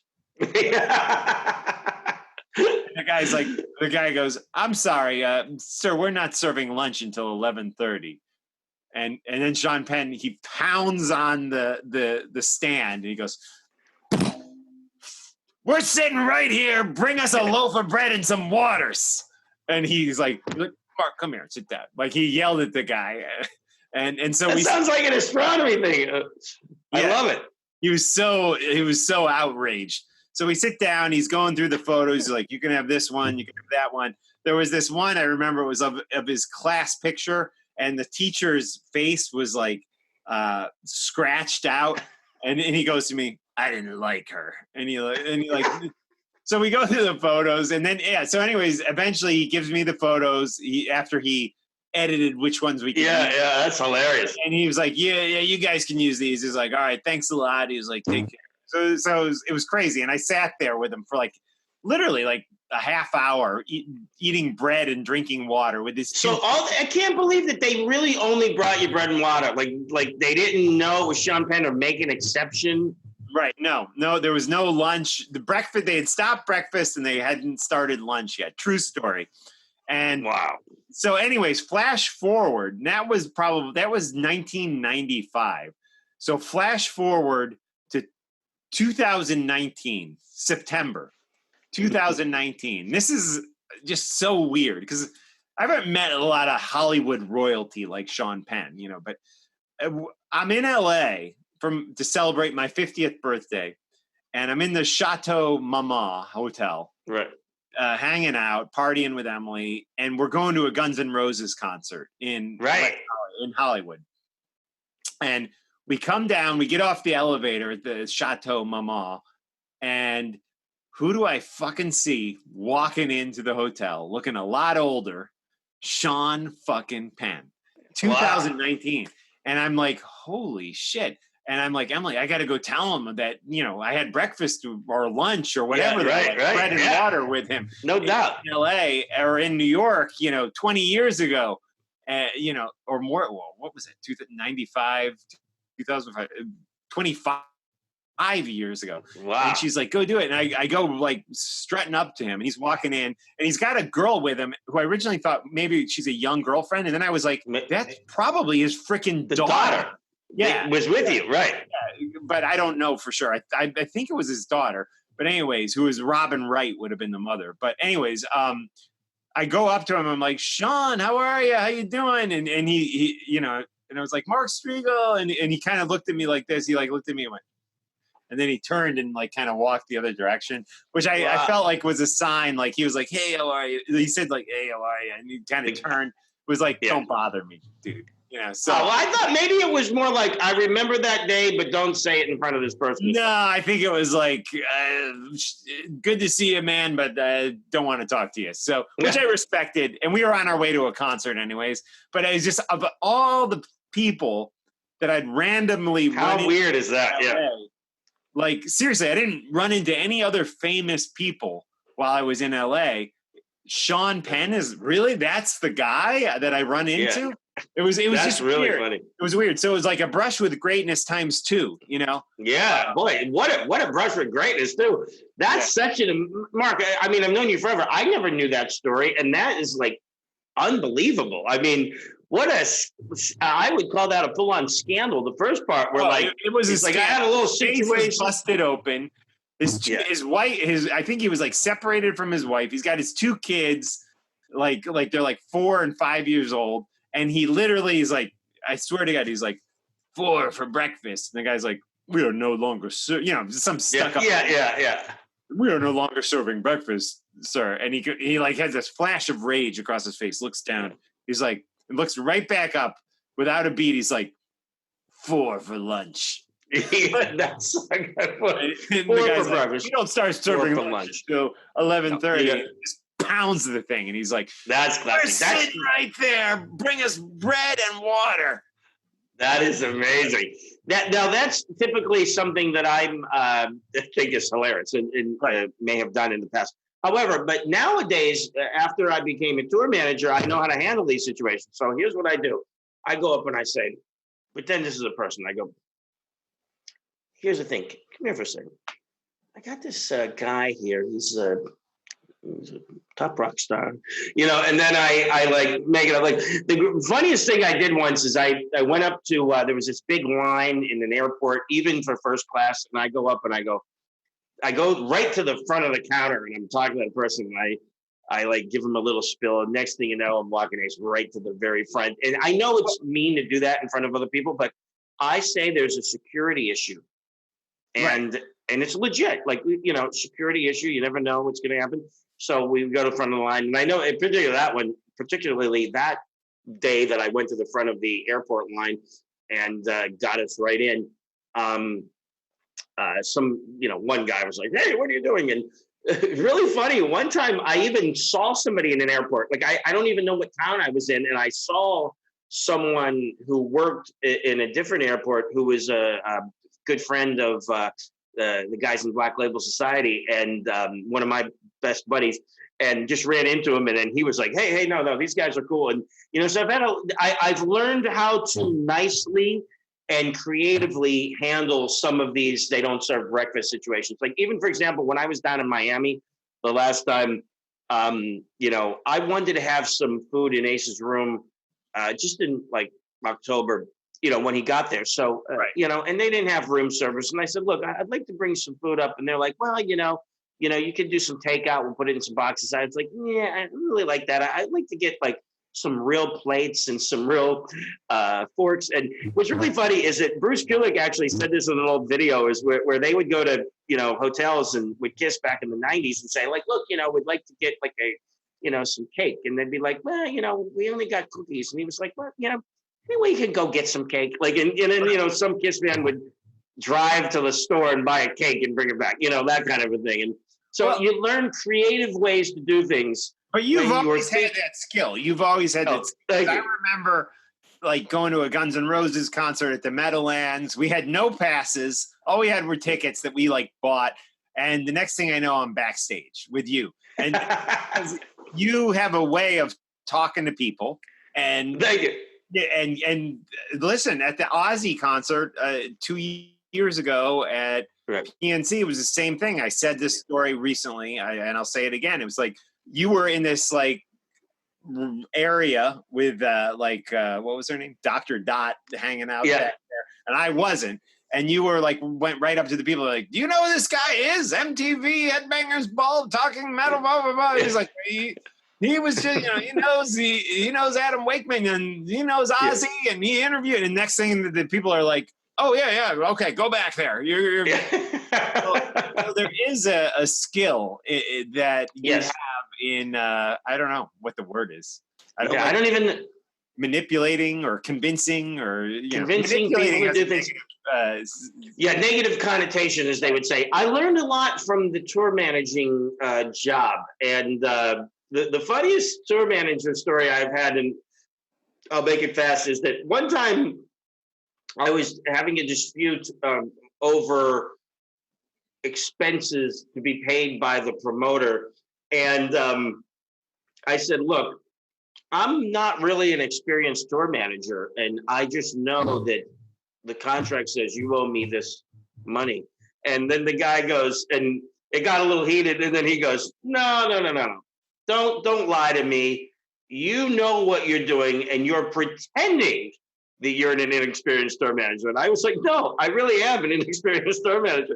So the guy goes, no, you've been here 3 years in a row in this town, and I know that you know what you're doing. And so I'm arguing with the guy. I'm honestly telling him, look, I might not know all the rules. I just know this. And he was like, no, you're trying to, you're so clever that you're pretending you're dumber than you might be. Like that was the best one, where the guy thought I was smarter than I was, and I was some kind of like tricking him. And so that was pretty funny. And then bottom line, I just said, you see that poster on your wall? And I won't say which artist I was with. I said, you see that poster on your wall? I said, if you don't do what I say, you're going to have to sit in your office and think that guy might not like you anymore. So you better give me what I want. And he did. Wow. I'm not saying you should do that all the time, but, and I love the guy. He's a great dude. I'm just kidding. I hope he's not watching this, but he's a great guy. But it was a funny thing. In rock and roll, you have disagreements. You love each other the next day. It's all good. Just like a family, marriage, blah, blah, blah. And this was a particular promoter that I had a little incident with. But he's a great guy, let me say. I love him, and all cool. Everything's all good now. Awesome, dude. So let me ask you, John, you are Ace's manager, right? No, I wouldn't quite say manager. I don't know. I'd like to say assistant, and I was a tour manager for a while. Now that I'm playing and like it, I'm not doing that anymore. But I like to call myself a business manager. Because I handle various business-related things. So how is Ace doing through this whole COVID thing? He's doing great. Ace is here in the New Jersey area, just enjoying himself and taking some well-needed rest. He's working on his new studio record. He's got an album coming out, Origins Volume 2, and that's done, and that's going to be coming out, I think, in the fall, and if not sooner. And he's already started work on the follow-up, which is another original studio record. So Ace has taken this time off to work on new songs. I didn't know that. Yeah. So so he's got as soon as all this is over, between now and the end of the year, not only might we see new Ace concerts, which we're not sure if they're going to happen yet, but they're booked and they're currently confirmed. But you're going to see a new release at some point from Ace. I don't have the release date yet, but I'm thinking it's going to come out before the end of the year. And then, but let me say, I don't know for sure on that, but the album is done and it's just waiting to be released. And then Ace is also working on a brand new original studio record, and he's currently in the writing mode for that. Awesome. Cool. And I wonder, do you think he'll use outside musicians for that, or the studio? For the studio record, yeah. I mean, he'll like on the Origins. Yeah, I think that on the new studio record, I wouldn't put it past him to maybe have some great guest appearances. But that new record is so new that isn't happened yet. But let me tell you, on Origins, not at that stage yet. Yeah. On Origins, you guys are going to be, everybody is going to be psyched when they hear who is all on Origins, because it's going to be a great record. Origins Volume 2. I just happen to know one particular guest that I think is going to be really, really cool. And I mean, there's a million. I mean, well, you said it right here on the stream, Bruce Kulick, right? Right. Mm-hmm. Yeah, Bruce Kulick is going to be on it. That is going to be amazing. Were you thinking of how cool is that? Were you thinking of somebody else? I was thinking of Bruce, of course, because we did announce that on Talking Metal, and I'm thinking also of another great guest, and which I'm not going to name yet. Vinnie Vincent. But it's not Vinnie Vincent, although that was a joke. We're gonna have, that would be the most shocking news ever. Vinnie Vincent plays on an Ace record. No, I don't think that would happen. But I don't think Vinnie Vincent will ever play on anyone's record ever again, including Boys Are Gonna Rock by Ace Frehley, featuring Vinnie Vincent on lead guitar. I'm just kidding. It's not really happening. Well, they did both cover Back on the Streets. Correct. Yeah. That was such a great song, Back on the Streets, and that was written by Vinnie Vincent. So that Ace did cover a song at one point written by partially Vinnie Vincent, right? And that never appeared on a record, though, right? I used to have that on the Lamore's bootleg. Yeah, it was on like a bootleg record, Yeah. but not like an actual Ace album. But that was a great song, and Ace's version was great. And I really like Back in the Streets. John Norum, you remember John Norum from Europe? Yeah, of course. He covered that as well, I believe. I think you're right. Yeah, that does sound familiar. Mm-hmm. Yeah, so some of these comments, man, the people are they just. Oh, I want to see the comments. Okay, Mike. I hope that battery it didn't go dead. Let me see. And here's the thing, guys. If you're tired of us talking, they're more tame this week than last week. We got a couple of stinkers last week. Okay. Bad comments? Just weird ones. Remember that guy like Pornhub or something he was talking about? Oh yeah, I'm thinking that maybe we got hacked, and that Pornhub guy. Like people are looking for any like, Zoom meeting. Like a bunch of grandpas or something. You see that? Oh, that's funny. Yeah, I remember that one. I forgot about that one. I think that Pornhub one might have been a hacker. Okay, let's see the comments. Okay, my aunt Patty is still watching. Very cool. Thanks, Aunt Patty. Michelle Stark, we trust you, John. I love it. Michelle, she's going to be part of her and Sherry Talking Metal marketing group. Carrie Baldwin, great commercial. And we love Emilia. That is Scot's girlfriend. So, and cool. We got 71 comments. And that's a lot. One share. Let me refresh and see if something different happens on my screen here, because you never know.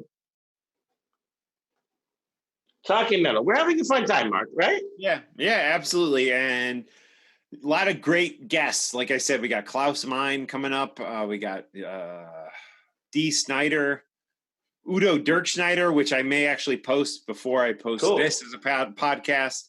Michelangelo Badio, of course, was on recently. So a lot of great stuff. I'm just so thankful this is still going. We have been doing this for close to 15 years. August is 15 years. Is it really? We're going to have a 15-year anniversary party. Yeah, somehow. Which is crazy because even if it's online. Emily and I were married 15 years ago, right? Yesterday. Yeah, congratulations. I hope you saw, Mark, that I posted a comment that said congratulations to both of you. Oh, I think so. Yeah, a lot of people. I think I saw that. A lot of people, I'm sure you got a million comments. Yeah, but unbelievable. And you were at that wedding. I was actually going through photos, and I saw a picture of you and Rob with Emily from the wedding. So we had a great time. We traveled to Fort Wayne, Indiana, to go to the wedding, and we took 2 different planes, and it was really fun. But yeah, absolutely. Cool. Well, I guess we'll probably start to wind it down here. What else? Anything else you want to cover, John? Blabbermouth headlines real quick. What's that? You want to go through Blabbermouth headlines real quick? Yes, let's do that. That'd be great. Blabbermouth, of course, one of the best places to get your hard rock and heavy metal news. Some people don't like the site because they think it's likes to go for the scandals, if you will. But I love it. I want to quickly say Brian Borges just put a comment up, apparently, and I want to wish him a happy birthday. Today is his birthday, June 26th. Brian Borges, my childhood best friend, first kid I ever knew existed other than me. And we played music together. We went to Berkeley together. Our dads were in bands together, and we're lifelong best friends. So Brian Borges, we should approach Frank Ferrer again, because it says Guns N' Roses. I can't even talk after 3 beers. Guns N' Roses drummer Frank Ferrer, this is on Blabbermouth, Pisser unleashes Busted and Push singles. Oh, well, that'd be great. Yeah, Frank said, I was just in contact with him. We should, see if he wants to come back on. And there's on Blabbermouth tonight, Frank, the guy from Pisser, what's that guy's name? Eric J. Toast? Yeah. And our good buddy Rob Bailey, looking very cool with some shaded. Oh, cool. Yeah.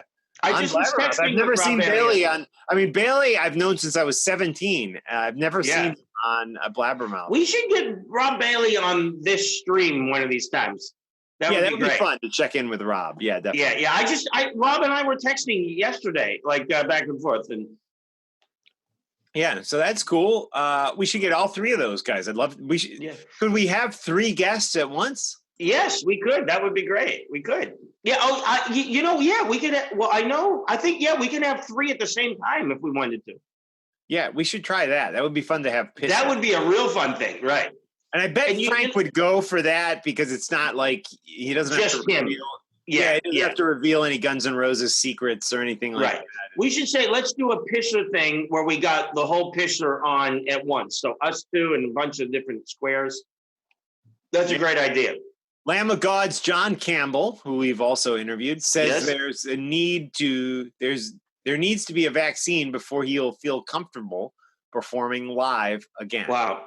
All right. So, well, we'll see. I mean, I think that would be nice, but if a vaccine is 10 years away, believe me, people are going to be demanding concerts before then.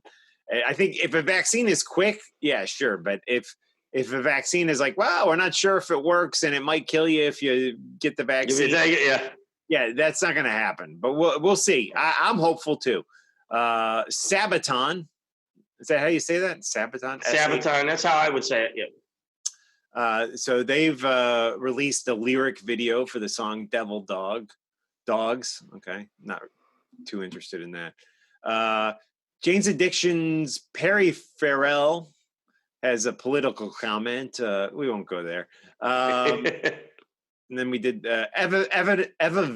Evanescence. I always have trouble pronouncing. To release The Game Is Over single next week. That's a band I've always liked them. I think I own one of their albums, the big one, but we saw them last year at Heavy Montreal. They're always fun, although I don't really know. Amy Lee, is that her name? The singer, Amy Lee. Yeah, Amy Lee and Nick Raskulanix, who has worked with Rush and the producer guy, Fireball Ministry. And who else? Black Star Riders. I guess he's involved in it. So It sounds like a good combo. You know, we should get Damon Johnson. Lynn always says, let's get Damon Johnson on. That we should get Damon on the Johnson. live stream. Yeah, that's. Remind me, John. That's like a no. That's a no-brainer. And that. Okay, cool. I'm sure he would love that. So let's do that. Yeah. Cool.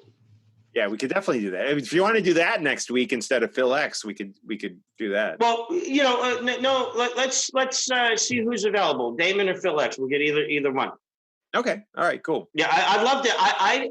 I've met Damon. I think he's amazing, and I'd love to have him on. Phil X, I haven't met yet, but I know who he is, and I'm excited to do something with him and to hear all about Bon Jovi and everything. So. Let's see, Damon. I mean, we had such a great time with Damon at the Iridium. I'd love to have Damon on. So let's see how it pans out. If we get Damon on first, and we'll get Phil on the next time. So great. Cool. And there's a great video of John and Damon at the Iridium going through Damon's gear, which is just a great, cool video. Yeah, I had a blast. My brother edited it. He did a great job. Yeah, your brother's amazing, by the way, and I thank him for all the great work he's doing. For Talking Metal, and when we go famous for the second time, I'm kidding. He'll be the top guy. But I'm joking around. But thank you, Mike. Mike, thank you so much for everything. You're amazing. Now, how did Mike learn how to be like such a great video editor? Through his job. I mean, first of all, he did go to school. He went to college for video production, but then he kind of got away from it for a while. And then he ended up at his job back in a position where he was doing more creative stuff, video editing and stuff. So he's great. He brought him back into the fold with video editing. Although I think he was always kind of doing it through the years, but definitely professionally he got more into it. So it helps when you're doing it every day. You know, you get better. Yeah. Oh, I know. If you stop for a little bit, the next thing you know, there's an upgrade to your program, and it works all different. Yeah, you know what I mean. Absolutely. It's hard. You got to be on it all the time, or else things change, and it's really weird.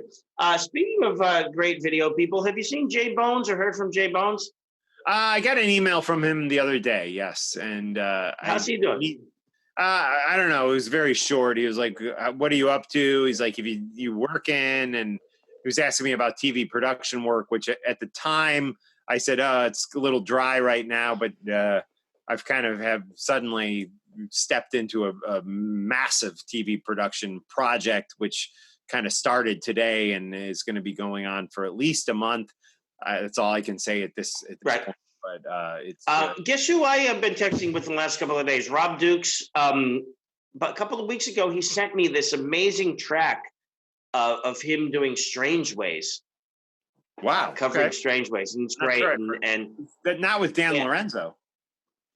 I'm not even sure. Maybe it was it with Dan Lorenzo? I don't know. I don't know who was on it, but it was great. And Just know Dan's always doing those covers, and I know him and Yeah. Dukes do something, but yeah, maybe it was with Dan. And I told Rob that I would play it for Ace, and I might either next week or the following week maybe get together with Ace, and I'll play the track for him. So, oh, cool. and Rob thought that was cool that would happen. But it's a great version. I kind of, by the way, I will, my last useless story of the night, Ace needs to be careful because I know where he's living approximately in New Jersey. Mm-hmm. And I was out in that area less than 2 weeks ago in the forest because that's kind of it's like there's Pennsylvania and there's New York and there's New Jersey all kind of come together right there. And it is, I believe that's where Ace currently is. And I was out there in the forest and for the first time in my life, 50 years old, first time in my life in the wilderness, I saw a freaking bear. Yep. Get this. Yeah. I believe it. Ace needs to be careful because I saw the bear. Luckily, I had a gun on me. So if it came at me, I was ready to freaking shoot it, but it didn't. Wow. But it wasn't scared of me in the least. And people were like, what did your dog do? Thankfully, I didn't have the dog because the dog would have probably ran right up to it and been killed immediately. But it kind of just looked at me, like looked around, kind of like, look, it took a couple steps near me. I got nervous and I like stepped back. And then it kind of turned and it like slowly walked, no hurry, whatsoever. Absolutely no fear of me. I had fear of it, and big freaking bear. I mean, you know what? I thought you were going to say that because I can't believe this. We had not discussed this. This wasn't like a pre-production thing. I got a text from Ace showing a bear running around, which I thought was in his backyard. So maybe it was the same bear. Could be. And these things will kill you. People think they're cute and fuzzy, but man, these bears. Stay away from bears. Strong. Yeah. They are so yeah, strong. and I wasn't sure. I thought the bear was in his yard, but and then there was some other bear sighting in New York, and I didn't know if that was a video, but I'm pretty sure that bear that he sent me the text of was actually in his yard. Yeah, it could be because they're all over. There's a lot of bears out there, and they're. I didn't know there's bears in New Jersey. Just in that area of New Jersey, it's kind of like northwestern New Jersey. There is a bear thing going on there, and it seems like it's getting worse and worse. And of course, you can't shoot them; you get in trouble. But here's the thing: if a bear was coming at me, and I had to, it was either the bear's going to get me, or I'm going to shoot the bear. I'm going to shoot the bear. Right. Yeah. Well, like I said, even if it's illegal to shoot bears, I had a loaded gun on me at the time. Wow. But I didn't feel the need to shoot it. But I definitely felt a little nervous. But if it would have started charging me, definitely, I would have used. Wow. It. Didn't have to, but it trotted away, just not scared of me in the least. So wow, that's crazy. My uncle has went bear hunting, and he's a professional, and he only does it for the balance of nature and everything. He's an animal lover. But he's had encounters like with bears in person and stuff like that. And, it's crazy. I couldn't even imagine I'd be afraid of the bear. Right. Sure. Yeah. All right, man. Well, okay. We're going to cover tonight now that we've gotten to bears. Yeah. Let's cover pheasants. Okay. Pheasants, deer. Yeah. Deer meat, venison. Fish. Pheasants. I've eaten pheasant before, by the way. Oh, pheasant. Yeah, pheasant is good. Yeah. How about quail? Quail eggs. Quail. I don't know if I've eaten quail. I think I've eaten quail. Yeah, Quail's like a small bird. Yeah, I may or may not. I've eaten rabbit. I've eaten crocodile. I'm trying to think. Rabbit, I've only eaten twice. Wow. But and never in the United States, by the way. Wow. Oh, I had rabbit in Montreal, Canada, and I had rabbit in Florence, Italy. Yeah, Florence. Wow. Hi, Emily. I like Emily's hairdo. Look at that cool hair you got. This is called I don't do my hair anymore. I like it. Look at this. This is called wearing a hat. Love it. Love it. Thanks. Emily and I were in Florence, Italy. That's amazing. I want to go to Florence, Italy. Yeah, this crazy guy was serving us like, we were in his restaurant. It was like in some like back alley. Do you remember that? And he was serving us these amazing like hors d'oeuvres or appetizers, and I'm like eating them. There was like this toast. What do you call that? Like a biscotti, Emily? What was that? Like Biscotti. What was that thing called? I don't know. Oh, Toast points. kind of. Oops. And I'm eating it, and it's like delicious. And I'm like, in English, I'm like, what is this? Tastes amazing. And he's like, rabbit. And I was like, oh. I'd be like, ah. The poor rabbits. Bruschetta. Yeah. Bruschetta. Oh, bruschetta. I love that. That's what it was. I love it. It was right. like, That's funny. toast, tomato, some stuff on top. Yeah, rabbit. Tomatoes and rabbit in there. Yeah. And You then want to hear a story? I got a rabbit burger at Heavy Montreal. So, Wow. Yeah. I've eaten a bison burger at the place that used to be by Irving Plaza. There was like a little bar there. Oh yeah, I've had bison burgers. Yeah. Now check this out. This is people, might think, they might do a documentary on like odd kids, and I could be part of that. But because for my whole life, it turns out the story is false. Okay, listen. I thought I might have been an animal killer. So I had a pet rabbit and it died. And for many years, I thought that I choked the rabbit to death. However, that was a false memory. I did not choke the rabbit to death. There was a different explanation for its death. Choke to the rabbit? I did not choke the rabbit. Like I thought all these years that I mistakenly, while playing with the pet rabbit, choked it to death. That was a false memory. Wow. So I did not choke the rabbit, unless somebody just told me that I didn't choke the rabbit. But I'm pretty sure that I mistakenly remembered that I choked the rabbit to death. And the truth was that you need therapy for that. You need. I do. Seriously, that explains this in this. Like, but anyway. No, the truth of it is I had a pet rabbit. It died. For a little while, I thought I might have been responsible. However, I was informed by my parents that I was not responsible for the death of the rabbit. All right. And this was when I was in grade school. But, you hear those kids. Have you eaten frog? I have not eaten frog, but I was going to say frog legs. A lot of people eat frog legs. Yeah, I went out to Coney Island. I'm sure, it's changed, but back in the 90s at the what's the Nathan's hot dog stand in Coney Island, right? The same place they do the hot dog eating contest every year. Mm-hmm. They served frog legs, and I went out there. And I was a little under the influence at the time, but I remember ordering frog legs strictly not because I was hungry, but strictly because it was kind of exotic and right. I know this. How was it? And I said to the lady as she gave me the fried frog legs, I said, "Can I do it?" Yeah, I said, "What do you put on these?" I said, "Mustard," and she was like, "Tartar sauce." Yeah, like tartar sauce. I remember her to this day. She was this like overweight African American woman, and I was like, really? Wow, tartar sauce. She's like, yeah, tartar sauce. And I put tartar sauce on it and I ate it, and it tasted all right. It was. It tastes like chicken?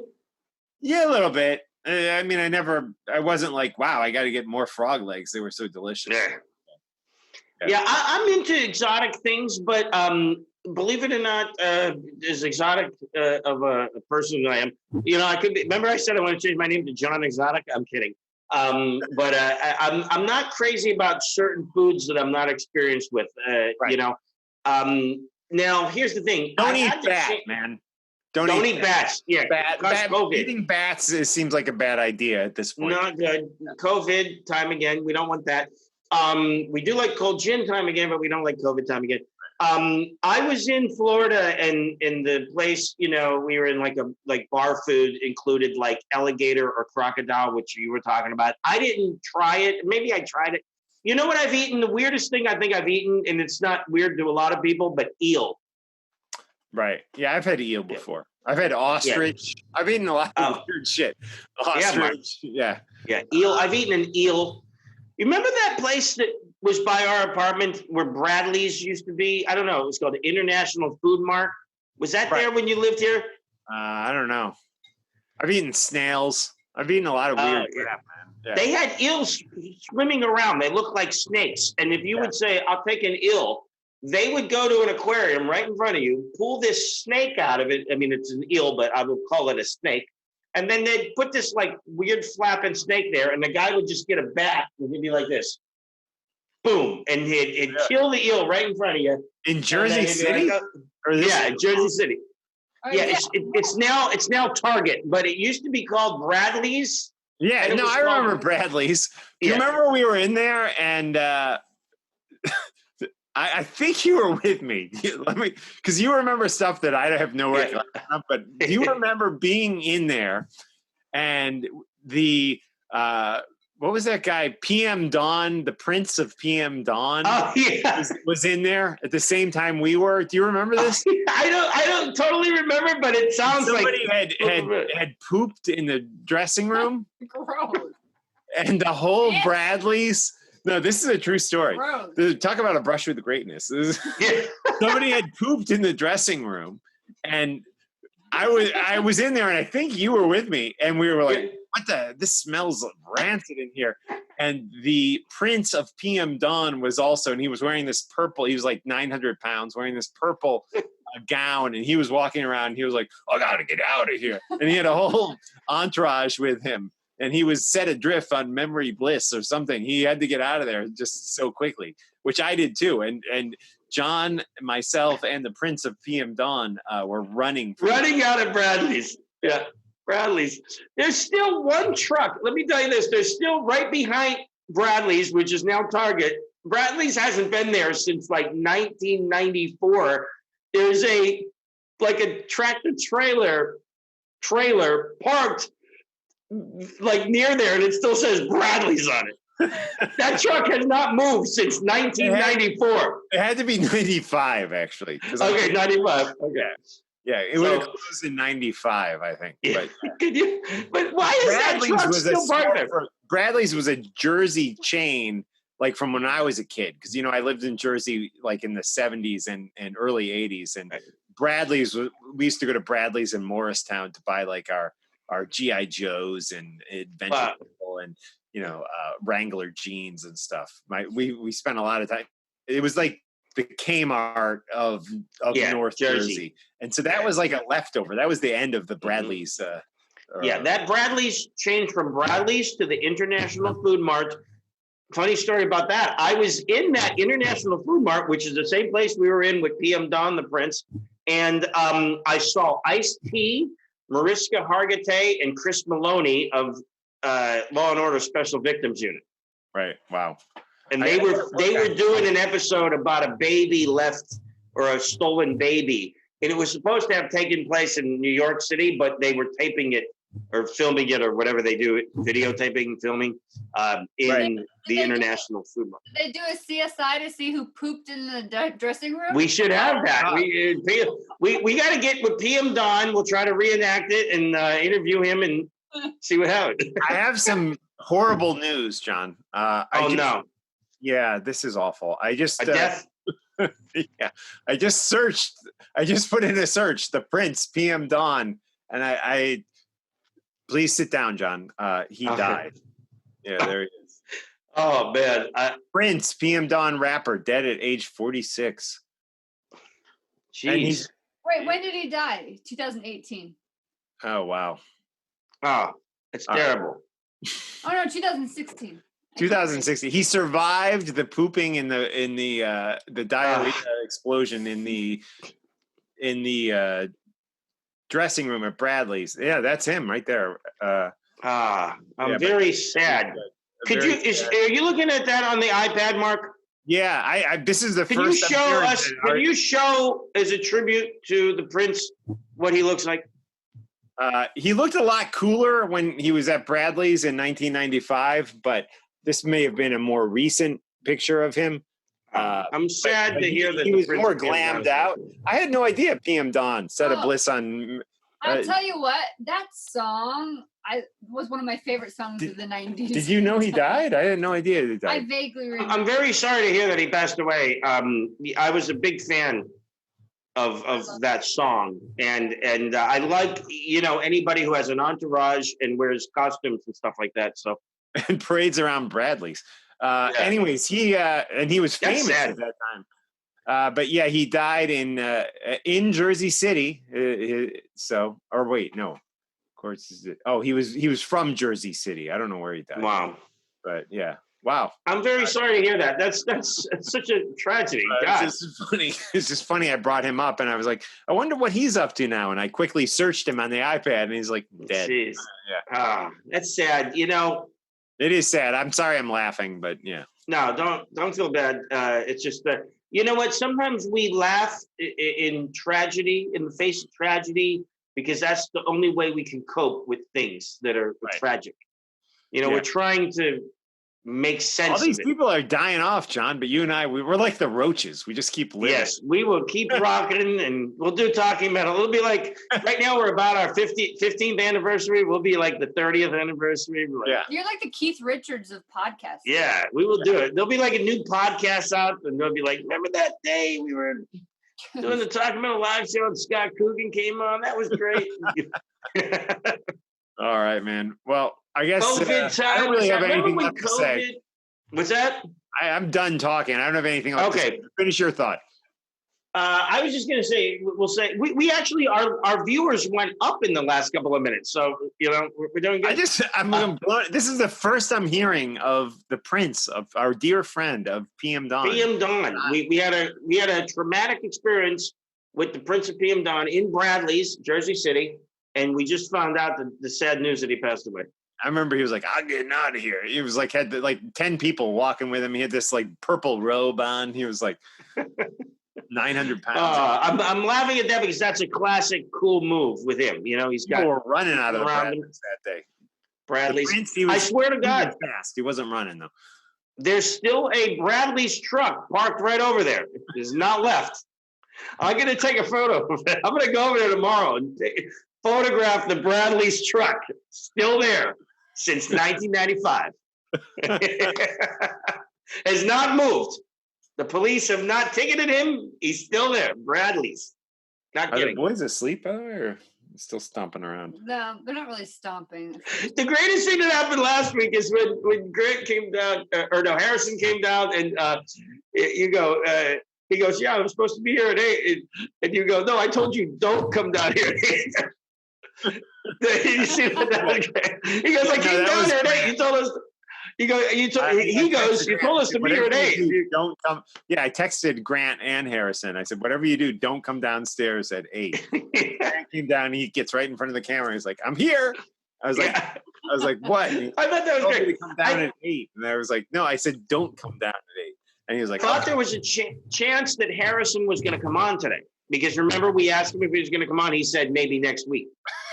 That's right. He did say that. Yeah. Harrison came on. Well, I can't think today.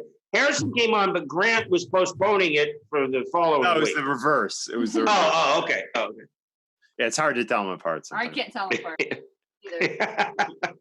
Here's a question. Okay, this is a COVID question. Mark, when you're doing homeschooling, do you teach both the same lesson, or do you have like an advanced one for Harrison? Oh, no. It's two different. I mean, Emily does it too, but they're both on. Harrison was a little more independent with it, but yeah, two different grades. The school tells you what they're supposed to do, John, So the Uh-huh. school will give you a guidance, and send out assignments and different apps. But do you have to have them in 2 separate rooms, and so they don't get confused by each other's lessons, or can you? We tried Wow. them kind of separate. Yeah, I built them both desks within 2 weeks of this all starting. So I put Wow. desks in rooms. Yeah. That's amazing. I mean, look at you guys. You're like how about this? Maybe don't send them back to school. Just keep going. Now, what do you think? Do you like homeschooling or not? We might No. be in that kind of situation. It's tough. Wow. It's tough. I don't want to send them back in an unsafe situation. Yeah, we'll see You're what. right. Yeah. Hey, look, Emily has the Chateau Marmont shirt on. Yeah, we were just talking about that. Yeah. Yeah. Chateau Marmont. My favorite place on earth. I got my, my ring with the dollar signs on it. Very Gene Simmons. Yes, that is a great ring. I had rings on. What happened to my jewelry? I took it off. I fell asleep, so I took my jewelry off. But I was all talking metaled up with rings and stuff.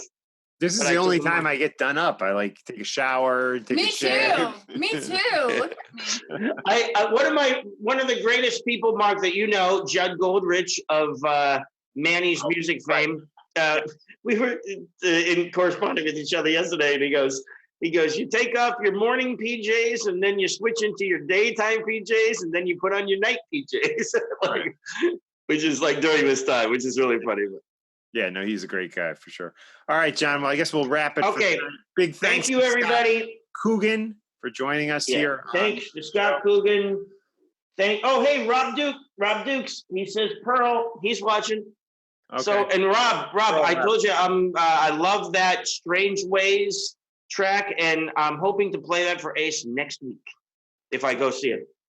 And he has to think. Why did they build the door in the wall in King? They were never going to let Kong in. Why build a door? Do you know that question, Mark? No. It was like a King Kong question. It said, why did they build that door in the wall if they were never going to let him in? Kong.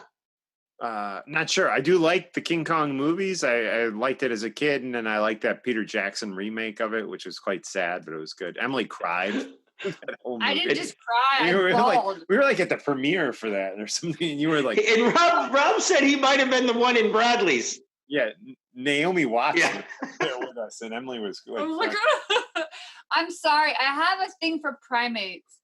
And I guess the bigger the primate, the harder I cry. I sigh. When I was young and was buying Kiss trading cards, I also had King Kong trading cards. Oh wow. Because there was a 70s. Okay, so there was the classic King Kong movie from like the old days. Then there was a remake in the 70s. That's the one I had the cards for. Jessica Lange was the blonde in that one. And then I believe Naomi Watts was in the Peter Jackson version. So at least 3 different versions of that movie, probably more than that. Then King Kong versus Godzilla, of course. I wonder if I still have any of those trading cards. I have to go through my old childhood stuff to see if I do. I have Welcome Back to Carter trading cards. I like it. I love that song. Cotter, not Carter. Cotter. We could have another show called Welcome Back Carter. That's Jimmy Carter. He's going to be a teacher in Brooklyn. He's still alive. I can't believe it. I know. He's isn't he known for peanuts? Habitat for Humanity. No, he was a peanut farmer. Yeah, Billy Beer. And you remember Billy Carter? Is he alive? Billy Carter's dead, I'm sure. I think so. Yeah, he was like the scandalous brother of Jimmy Carter. Yeah, because he was a drinker. Yeah, and he had his own Billy Beer. Let's see. Rob Duke says, "Can you see the comments?" Yeah. No, I've been reading the comments. They're funny. But I can't see that comment. And thanks, Aunt Pat. Great show. I appreciate it. Thank you. I'm glad you liked it. Yeah, Billy Beer. Billy Beer was the first beer made in 1977 by Falls City Brewing Company, and it was promoted by Billy Carter, who was the older brother to Jimmy Carter. And my money is that Billy Carter's dead. Yeah, he died in 1988. He's been dead a long time. Wow, that's a long time ago. He died at age 51. Oh my God, that's like close to us. Jeez. If my brother was the president, Jimmy's like 110 or something, right? Yeah. If I had a brother who was the president of the United States, I would probably like do a little less partying, and even if I did partying, I'd have like doctors near me or something, but I wouldn't be dead. Party with at 51. Yeah, Jimmy is 95. Wow. Poor Billy Carter. Billy Carter, rest in peace. All right, dude. We gotta. On that note, we got. All right. Thanks to everybody who was watching, and we got some cool people. We got Rob Dukes making comments. Amazing vocalist. Great groups. We love and we want to thank Scott Coogan for being our very, very special guest today. And he did it even on his girlfriend's birthday. So that's how much that was very nice of him, and so glad he could join us. And as always, John, be safe. And again, we have the Talking Metal pins, patches, T-shirts, and masks. Yes, I will hold them up. Yeah, there you go. Cool. And Rockstar Picks, rockstarpicks.rocks. What's the girl's name again? Delilah Frehley. And we've got Dash Vodka. You can drink it right out of the bottle if you really want. I'm kidding. It comes in different sizes. So we've got the bigger Dash, we've got this Dash, and then we've got little mini Dashes too.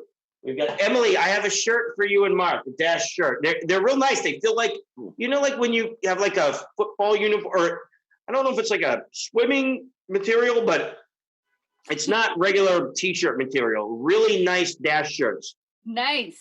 One for you and one for you, Mark. They're cool.